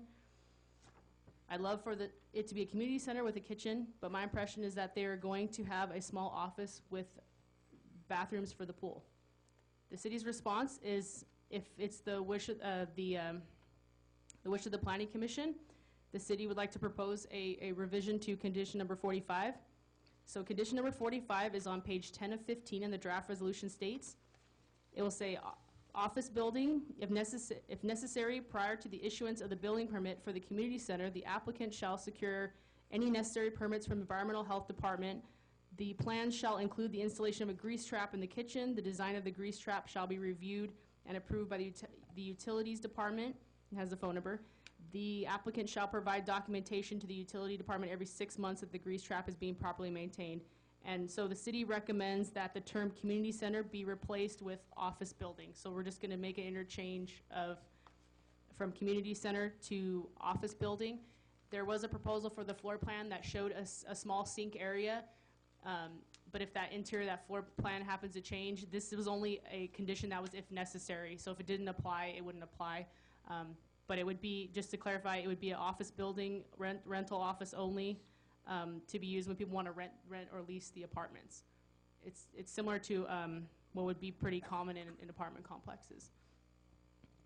And so with the community center, it's office building? Yeah, it's office building. So it was just, we're just changing that out. So it's not classified as a community center. Okay, just for clarification. And then with this, staff recommends that the Planning Commission review the applicant's request, receive all written and oral testimony regarding the proposal, and approve site and architectural review 2013-8, subject to the findings and conditions contained in the draft resolution with the amendment to condition number 45 as previously stated. And if there's any questions for staff. Thank you, Joe. Questions? I have a question. I have a question on the landscaping. And I know we talked about the open space requirement, private space requirement. Isn't there a general landscaping percentage requirement? I know you talked about that, and if I missed it, I apologize. It's like 5%. Yeah, it's within neighborhood mixed use. There is a requirement for the multifamily, and I stated it there below, or earlier, excuse me, in the staff report. So it'd be let's see, it'd be something that's improve or passive and active open space. I don't have a percentage here in front of me at this moment, David, but Okay. when the plan check goes through, we'll ask for the percentage. The pool area is the main amenity for it. It also, for other landscaping, for the types, it goes through the landscape application package as well. So if there's recommendations for changes to planting types or varieties, that happens as well. That was to address one of the earlier, I think, concerns about redwoods that I heard, because I think they use that as a tree selection. But those can change later if necessary. So. Any other questions for staff? If we could adjust the connectivity, and what about the southern property? Is that the Intravia property? Are we supposed to have access there? Because I recall that coming up when Ted was here. Do we know, staff? When Ted came, there was supposed to be something open back there. Yeah, and actually, Mr. Interview was at our office about a week or so ago, and we discussed the emergency access gate for the easement for 24 feet emergency access easement for fire apparatus for his site to be able to access through. It's not a pedestrian thing? Was it always just emergency vehicle, or was it going to be a pedestrian connection? Yeah, it was for pedestrian connection. Okay. So it's not shown on the plans? If On the southern property, is what she's saying. There is an easement that was approved. We'll have to double check though and see if the easement indicated pedestrian accessibility, but I know it's emergency access. So will it be there for the pedestrians or not on the southern property? Or do we make it a condition that? Well, that I mean, added? it's I pretty, just- I just wanted so it's clear it's for pretty me. simple to go from if you're having vehicular access, it's pretty easy to make it have a pedestrian, you know, the ballard in the middle or off to the side enough for a 5-foot pedestrian easement. And I apologize, I'm not sure exactly why it didn't.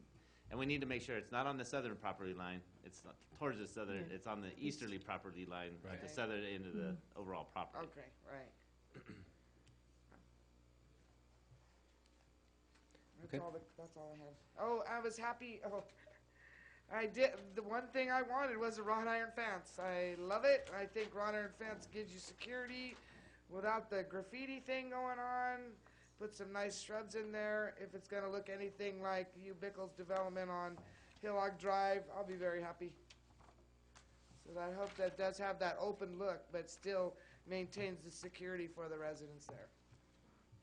Okay. Additional comments? Okay, we'll go ahead and open up public comment period at 7:35. Billy, speaker cards on this item? I do, I'm sorry, not prepared. Jennifer Coyle?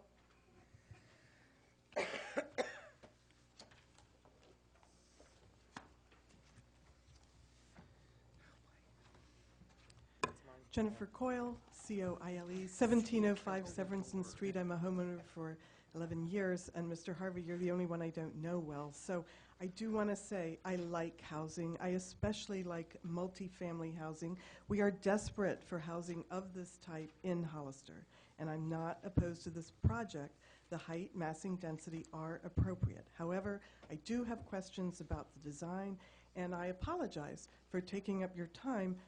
When I see a document that says site plan guidelines and requirements, I thought those were the requirements.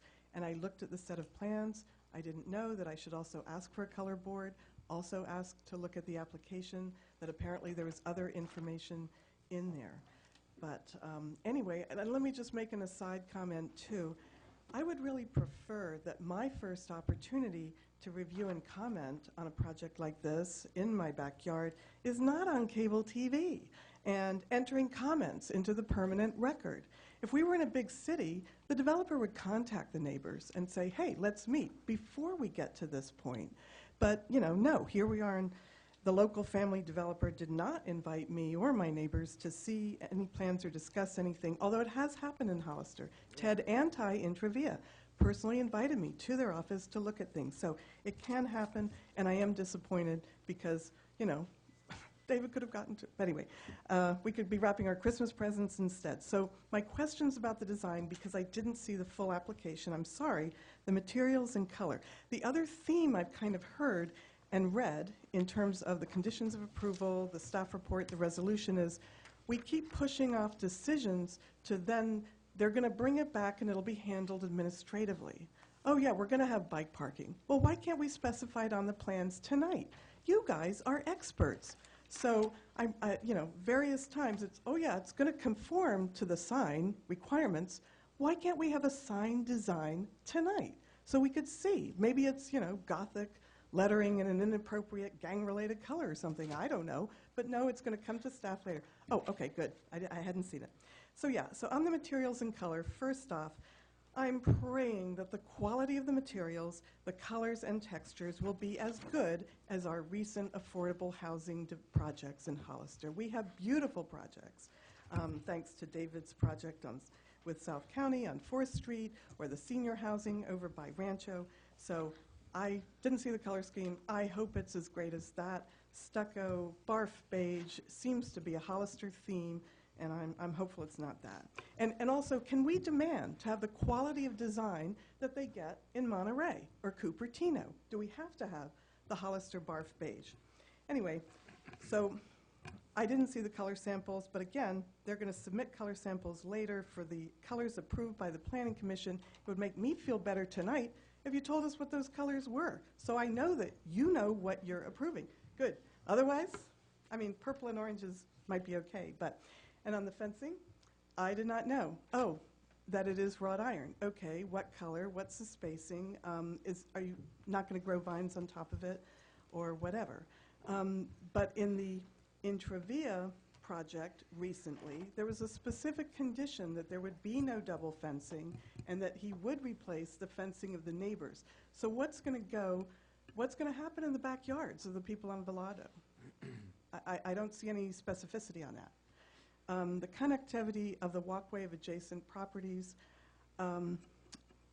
as we just talked about, you know, Mr. Harvey doesn't know, but I've been here for every subdivision going back, you know, till 10 years and so forth, and it's an important walking corridor to get up to the activity centers of the Starbucks and Target and so forth. So I just don't, and you know, supposedly we're fighting obesity, we're encouraging walkability, blah, blah, so to tell everybody they have to go back out to Nash in the traffic, it's just not a conducive walking environment. And if you were out there now to see current conditions, the neighborhood is accustomed to walking back and forth. So I was very startled to see a gated community. Anyway, that landscaping plan, did the landscape architect from Salinas even come and see the site to understand that the intensity of the sun, because it comes in my kitchen window, there is nothing to shade those buildings on that, you know, eastern elevation. And so, again, I don't know if they're going to be air conditioned or if we're trying to do sustainable anything, but, and then how about the trellises that are shown on the side building elevations? You then correlate that with the landscape plan, and it's this fortnight lily, which according to Wikipedia grows 18 inches tall. So if you're going to put trellises and espalier features, well, what is going to be the planting? It makes a difference to me. And the 20 trees, don't kid yourself. That is really, they're just plunk, plunk, plunk. It is not going to look like the Creek Bridge Apartments over on Lad Lane. Because if you go by there and look at their coastal redwoods, they are bunched 3 to 5 trees. And this is just clunk, you know, one at each corner. I don't see that they're going to do any shading. And you know, everybody but Mr. Harvey knows my anti-coastal redwood theme previously.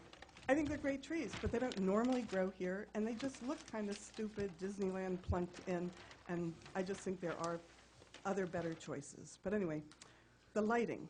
Pole fixture has a maximum height of 21 feet. The fixture, the notation in the plan said it was dark sky compliant, which is great. But I personally don't know how to read the site planimetric plan. I'm more accustomed to dealing with the plans that have the circles showing the light and shadow cast by light fixtures. So I can't tell what is going to go on in the backyards of those houses on Velado. And I'm also hoping, I don't remember, Mr. Harvey, I'm a planner and I do work in other cities with crime prevention through environmental design. We have our police officers review plans for, is the lighting appropriate for, you know, maximum security but minimum glare and so forth. I don't know, I don't remember if Hollister does septet or not, but I would encourage it. And then back to the bicycle parking. So yeah, it is mentioned verbally that, yeah, it will comply, it will meet the standards, but why can't we know on the plans where it is now? Because the 8.75 parking spaces, since the amount of parking, car parking provided exceeds the minimum standard, there is clearly room on that plan, but where is that bike parking going to go? Because again, aren't we combating obesity, trying to make it a walkable community, blah, blah, blah. So, and then, kind of made me wonder today if we should do some ordinance changing on community rooms and play space for multifamily. What are our multifamily standards? So this project of 50 units total, 18 one-bedrooms, 32 two-bedroom units. So out of 50 units, if there was, say, 1.5 people per unit, I think we're assuming 1.5 cars per unit, but let's say it's people, that'd be 75 people.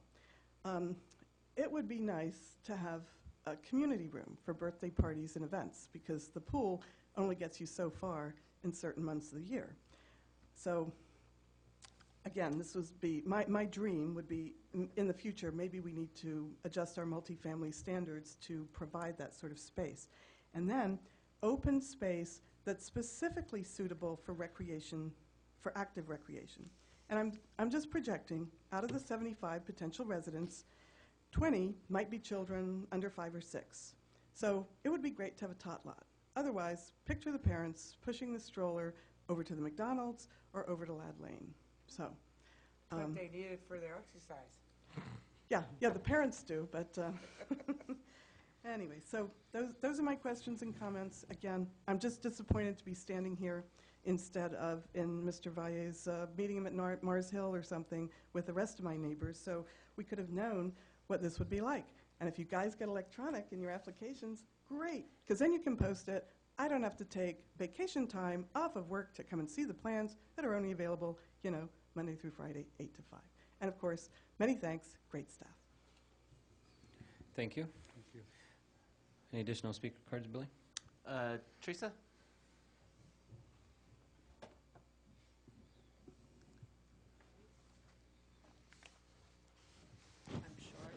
I'm new at this, so excuse my naivete. My name is Teresa Nan. I live at 1710 Cushman. This is totally new to me. I've only known about this earlier this year, and voicing Jennifer's opinion about letting the neighbors know that this was coming up. We moved back to Hollister back in 2005 after my mother passed away. And this may have gone on beforehand while we were away out of state, but I'm just a little bit concerned from my property at 1710 Cushman. I'm going to be staring at it. I think the architecture is feasible, but I'm concerned about the landscaping because I am an avid gardener and landscaper, and I don't wish to be looking at something that's concrete. I want something that's very visually pleasing. I'm a little concerned about it being multifamily, but then you clarify that it's going to be 18 one-bedrooms and 32 two-bedrooms. So, you know, the density of persons that are going to be in this 50-unit housing complex or apartment complex may be okay for my family. I'm very concerned about the traffic on Cushman because I live there. I live it, I eat it, I breathe it, I hear it every day. I hear it when it's high traffic, people screaming up and down the street from Severinsen District and screaming up and down just from Gold's Gym. I can hear Gold's Gym's certain amount of, you know, during the daytime and nighttime, but the classes running and the music blaring and people screaming and yelling. So I'm in a little bit different with Jennifer with regards to a community center. I don't wish for a community center to be in with the pool because then how do we control people partying after hours, after 10 o'clock when some of us have to get up at 4 o'clock in the morning the next day, that sort of thing. So a pool is fine, it's recreation, it's exercise for people, but I don't know whether or not this facility will have CCNRs that will control the activities that would be going on in the center. It's a gated community, and I see and hear that the access will be in and out through Cushman and Bundenson. I don't know whether or not is the architecture, obviously I'm not privy to some of the maps and everything because it's new to me.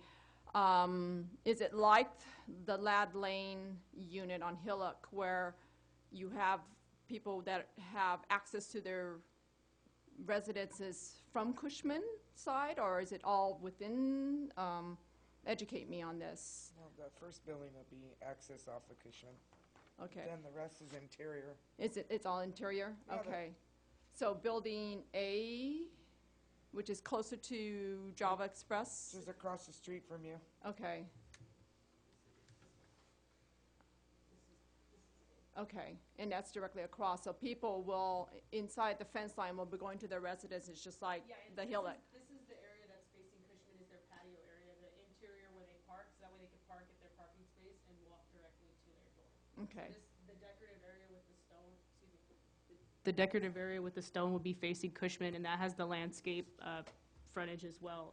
So it's like a residence where they're Yeah. walking into their home, and then in their backyard, so to speak, whatever they have in the back is in the back where the cars are being parked. Yeah, Correct? The cars are actually being parked here, I see. and then they will they'll travel to their door, and this is their back area here. Okay. Do you like what they did, making the part on Cushman very attractive so that you don't have to look at a blank wall? Yes. I think he went above and beyond right there. I mean, architecturally, I Yeah. think to me, it's pleasing because of the different heights and Right. dimensions and the pitches I mean, I and think and the it's gonna gables. be a nice view for you, actually. I will lose the view of Santa Ana Peak, though, unfortunately. know. But, and the moon. But, you know, in voicing, Jennifer's concerned about the trees and everything, you know, it is important you plant the right deciduous and evergreen type of plants. And being a gardener, that's important to me, because if you don't plant the right ones, as you see in Hollister throughout the whole town, you plant the wrong deciduous trees, it uproots the sidewalks, and it, you know, it goes into the sewer lines, et cetera, and that's another point I wish to comment on. You obviously are going to be on the underground services going underground, and living in a home that's 60-ish, I have above-ground services. I mean, is it going to disrupt my property where they're going to have to put the lines in the ground in my property? I mean, that's a question I'm curious. You know, my telephone and my, I think it's telephone, yes, my telephone and PG&E are above ground. So, you They'll know. answer that for you. Okay, and so, and then, that's the same thing with sewage. I have older sewage lines I don't even know where mine are connected. Are they connected at Prune, or are they connected at Cushman? Are they gonna disrupt mine? I mean, you know, it's bad enough that I know that in the cluster, in the block that we live, we're all connected like a tree. And if someone were to block it up, boy, we're all in trouble. Okay. You know, it's not nice to be upline from that kind of blockage. Other than that, I'm just concerned about, you know, like I said earlier, about the vehicle, the traffic. I saw earlier this year, there was somebody at the middle of the night was doing a traffic and counting how many cars, you know, one of those line strips right in front of my house, and it was less than 24 hours, and I thought that was kind of a very not substantial survey on how many cars. I would think that it would have gone on for a few days like they do in other areas, but it was less than 24 hours. It was, I think about a month or two ago, a guy was doing that. And I'm just really concerned about the traffic, because I live it, I breathe it, I see it, I hear it every day. And, you know, maybe a 3 or 4 way stop at Abundance and in Cushman will mitigate that sort of traffic with the people screaming up and down our streets. But it does tend to bottleneck at Java Express. And we've seen too many accidents there too. And that's pretty much it, I would like to say. But other than that, quick question, where would I find or get a hold of information like this? Right down the street here. Down the street? Steph. Where you pay the water bill, that's where the planning department is also. Okay. And then I can request a copy of all the You can architecture? get anything you want. All righty, thank you, Carol Yeah. and Chris and Greg, good seeing you. Thank you very much, Thank you. everybody. Okay, any additional speaker cards, Billy? None? Apparently Alvarez wants to speak. Okay.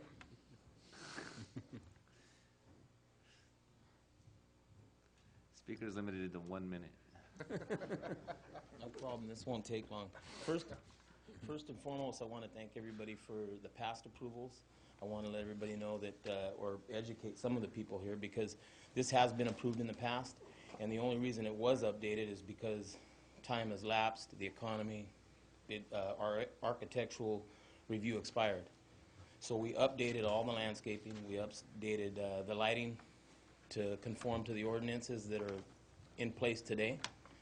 And we've tried to keep in mind with Jennifer, and I do apologize for not getting a hold of you because I knew that she did have some concerns, but I tried to address the concerns based on the last concern she had. We actually changed the formation of the project just for her because she didn't want any units in her backyard. She didn't want 3-story, which we are allowed to do there. So we feel like we've been over backward. We're a local development group. We're local builders. And obviously, we take pride in what we build. We will make sure that the landscaping looks good. It will be equivalent, if not exceed, Mr. Bickle's subdivision, because we want it to look good. Our name's on it. And we do have a track record for what we build in town. So I just want to thank you guys for all your hard work. They worked really, really hard on this to get this pushed through. We want to get it going and fill this hole. You know, we have this empty lot that looks like garbage, and there's a lot of activities that are going on that lot that, you know, we don't like. We want to make it look good. So we're trying to take into consideration all the comments that we've gotten in the past. And again, I apologize for not addressing Mrs. Coyle's latest one, but that seems to be a moving target for us. So we just tried to address the things that she brought up last time, and I think we covered them pretty well in our plan. So again, thank you for everybody's hard work. Billy promised that he would push this through as fast as possible. Okay, you can speak all you want. Touche. Go ahead. I'll push everything through, and they did, and we really appreciate it. Thank you. Thank you. Okay. Guess I shouldn't lie. No additional speaker cards. We'll go ahead and close that public comment period at 7:55. Bring it back to the commission. Just a general comment on these developments and, 50 units. We get this, and I sympathize with Jennifer and some of the property owners that they're not subject to community meetings and prior to coming out here on cable television to see some of these exhibits. But it's not a requirement for developers to do that. So it's only, but I think sometime in the future we may develop for a threshold of projects of a certain magnitude that I would think that we revisit that and entertain making it a requirement to have a community meeting, because this comes up over and over again. As far as the design of the buildings, I think that there's some things I like about the design. I think there's the elevations are well articulated. There's not blank walls. There's the 2 stories, and appreciate the applicant for keeping it 2 stories. I guess you could have gone 3, but you don't have there's not a lot of bulk on those elevations. I think the elevations are mitigated. My concern is just from a cursory look at the site plan, and I think that when it goes through a review process, it may come out, is the landscaping. It seems to me that, and you get to this point, I don't know what we can do, but it looks like the landscaping is minimal. But that is my take on it from looking at it. I don't know what the percentage is. I think it may be 5% on projects like this, but we go and goes through a further review. I would like that to be identified. Those are my comments. Okay. Thank you, Commissioner Boyd. Any additional comments? I've just a couple things. I mean, the traffic is, I drive down Cushman a lot, and I know that was one of the questions I had this afternoon was I know we have that study, but it's a pretty that's a concern. That's I know there's things they're talking about doing there with Wayne's and maybe a signal, but that with the high school and everything, I guess I question how deep that study, if that study was done as well as it could be for what I see. Even with the bypass, there's still a lot of traffic. And I do think, because I went through this process before as an applicant when we put our bed and breakfast in, I do think it's a good idea that when you put this notice out and folks don't have enough time to really react to it, we want the best project. My first question this afternoon to staff was, if we're talking about putting in apartments, I think we all hopefully want the same thing. We want to put in things that are pleasing. We want to, things that really look great, that are a benefit to the community, where values are taken into consideration. And I see some of that. But I just think, it would be good, I agree with David, that we need in the future I think the developers, and maybe to a certain extent we did that here, but to reach out more to the folks in that community with the goal of trying to make the best possible project, to take into account the landscaping, the right trees, the lighting, everything, to make the best possible project. And the old two heads are better than one. When you have, you've got an idea, something that somebody didn't see. Maybe it was access, maybe it was parking or something. But when you've got a collective group that's working together, I think you get more buy-in. I know that right now the process is that we don't have to do that necessarily. We have am I making sense? So those are some of my, I think I agree with David. We need to do that in the future to try to make it the best possible project, that we can. I think that's pretty much, addresses some of the things I wanted to say. Okay. Thank you, Commissioners. Any additional comments? I just want to thank Jennifer. You know what, we'll be here till midnight. That's what we signed up for. Don't be, afraid to come and, She's not. your comments. And, anybody. That's what we signed up for. We want to hear all the comments and make sure that, we approve the best possible projects that we can.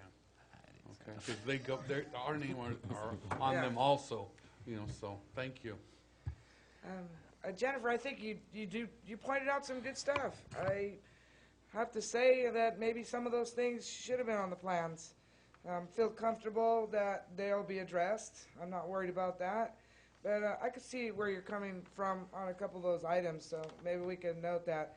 And the landscape percentage should be obvious to everybody. So that probably should have been on there. But I want people to remember, my mother lived on Cushman Street. She was just down the street from you. I hate that intersection. But I tell you, I got in a big fight one day in the city planning department when I worked there regarding that they weren't going to signalize that. The traffic study came out. I wanted to ask Dave, is it still planned to signalize Rancho? Is Rancho going to? So the reason being was, number one, the bypass was going to drop the numbers, and it did. And if you're not there at peak time, that intersection is not a problem. But if you're there any time, the school's doing something, Rancho's getting out, high school, you got to expect that there's going to be that huge peak traffic. But the middle of the day, lunch hour is also impacted. So I totally understand. But the reasoning being that they're going to signalize Rancho Drive. And then I think that they'll coordinate between San Benito Street and Rancho Drive, and maybe we'll get a better controlled flow right there with the second light. That's how it was explained to me. I don't like the dip there either. The dip makes it even worse because you're trying to shoot out, and it's a very clumsy intersection. I hope that maybe they can do some restriping. I totally agree with your concerns. I wanted to let you know that. And then I think she asked about utilities. If you want to address her question there. Overhead. Overhead, yeah. The overhead on the the overhead on the residential side should not. Do you want to? It won't be. It won't change. The new development will be required to go underground, but the existing stuff will not. Sewer, I think, was a little concern. There shouldn't be a concern with the way that the sewer laterals or the sewer mains work, and they are in Cushman. So what else? And then I think Jennifer mentioned some of the paint samples or the color boards. And I think she mentioned the Vista Meadows as one of the projects that you do like. Okay. She mentioned Gateway Palms too, Bill. Well, that, okay, but let me just Don't tell, forget that. I want to make sure that she's comfortable with this, is because the planning commission adopted a color board for Vista Meadows that we changed. And staff did that, so we won't go barf brown everywhere, I promise. So. I understand. I don't like that I either. think it was barf beige. Or barf beige, okay. My mother was always institutional green. Is there any other ones? No, okay. Okay. Additional comments, questions from commissioners? I'll go ahead and make a motion to approve Site and Architectural Review 2013-8, subject to the findings and conditions contained in draft resolution PC 2013-32, with the amendments. Do we have any amendments on this one? Yes, on 45. 45. Right here. I'm sorry, there it is, yes. Striking community center to office building. Yes. I'll second that. Motion a second. All those in favor? Aye. Aye. Okay, motion passes. New business? Nothing enough, department reports? The city did give, did have a hiring process for the planning department since 2011. There has been one planner on staff and a contract planner, and that was Jill. Jill was a contract planner up until this week. She is formerly an employee, a full-time employee with the city of Hollister in the Development Services Department. Just want to say that I had the pleasure to work with Jill since she began working in February of 2009. In January of 2011, she was just working part-time. January of 2011, Jill was promoted from planning intern to a full-time contract planner for the city. And as one of two planners for the city of Hollister, Jill has been a remarkable asset. She's a fast learner and handles responsibility with efficiency. Jill has effectively processed various planning project applications, as you all very well know, including administrative permits, conditional use permits, tentative maps, site and architectural reviews, variances, zoning amendments, and pre-zoning for the annexation of territory. Very, very well-rounded. She writes complete staff reports, initial studies pursuant to CEQA, and provides great presentations to the Planning Commission, City Council, and our Development Review Committee meetings. Customer service is one of the most important roles as a planner, and Jill does that very well. She provides exceptional customer service at the counter, and the phone, and in writing, and facilitates pre-application meetings with the potential developers in the city of Hollister. And her likable demeanor is a natural asset for her, and she's a sincere, ethical public servant. And she has a bachelor's degree in landscape architecture with a minor in city and regional planning from Cal Poly San Luis Obispo, along with her associate's of arts degree in liberal studies at Gavilan College. Jill has a very well-rounded education for the municipal planning profession. In addition, her employment with the city of Hollister, since 2009, Liao's Drafting and Aiken and Associates Landscape Architects have given Jill the valuable experience of working with both the private sector and now the public sector. And so, in light of all of Jillian's many accomplishments and the many positive qualities that she possesses, the city is very fortunate to have her. So thank you very much for being part of the city. Thank you, Abraham. That's better than my own mother could say. I have to tell you, I know your mom and dad are very proud of you. Oh, yeah. I want to. And one thing more, I really got to tell you, she's very pleasant to work with, because I did work with her, and I'm very happy they hired you. But it's not contract; it's full-time employee now, right? Now it's full-time, from contract to now. To full-time. So how long was that? Like 5 years? Almost 5 years. Yeah. So she told the line. She really did tell the line, and I know she learned a lot from when she came, and I'm very happy that they hired you. I want to thank Bill Avra, my director, and Abraham Prado, and Mary Paxton, and Carol, and all the people that brought me to this point. So I just want to say thank you so much. Thank you, commissioners, chairman, everybody I've worked with. I just want to thank you so much, and all my other coworkers I work with, other departments. It's been just I'm so happy. I get really emotional, so I'll just stop. The So, city has a very unique family, so. Oh, yeah. Welcome to the familia. and like Abraham too, I was born here, grew up here, left for a little bit, got some education, came back, and we want to, we really care about this community and its future. So thank you, everybody. Thank you so much. So. You guys were nice to my wife when we went through the same process. And if Tricia likes you, you're good. You're a good thing. Very fortunate. Congratulations, you're welcome. And I want to thank you, Abraham, for making sure that you mentioned likable demeanor, because that's paramount when you're working with Jill. She's such a great person to work thank with. you. Really, it's been a Well, Abraham's the best It's been teacher a for joy. likable demeanor. That's why perfect model, yeah. I think that's him. He calmed me down a few times. Calm down, it'll be okay, Carol. He's telling me it'll be okay. I always felt better, too. And this talk about, we're being here till 12 midnight. Well, Abraham's missing the Golden State Warrior game. And I'm missing the Tizay. I was supposed to play Tizay at St. Luke's Church, but I'm going over there now, and you're all welcome to join me. We got it, yeah. Well, thank you very much. Thank you for the kind words. Yeah, thank you. Congratulations.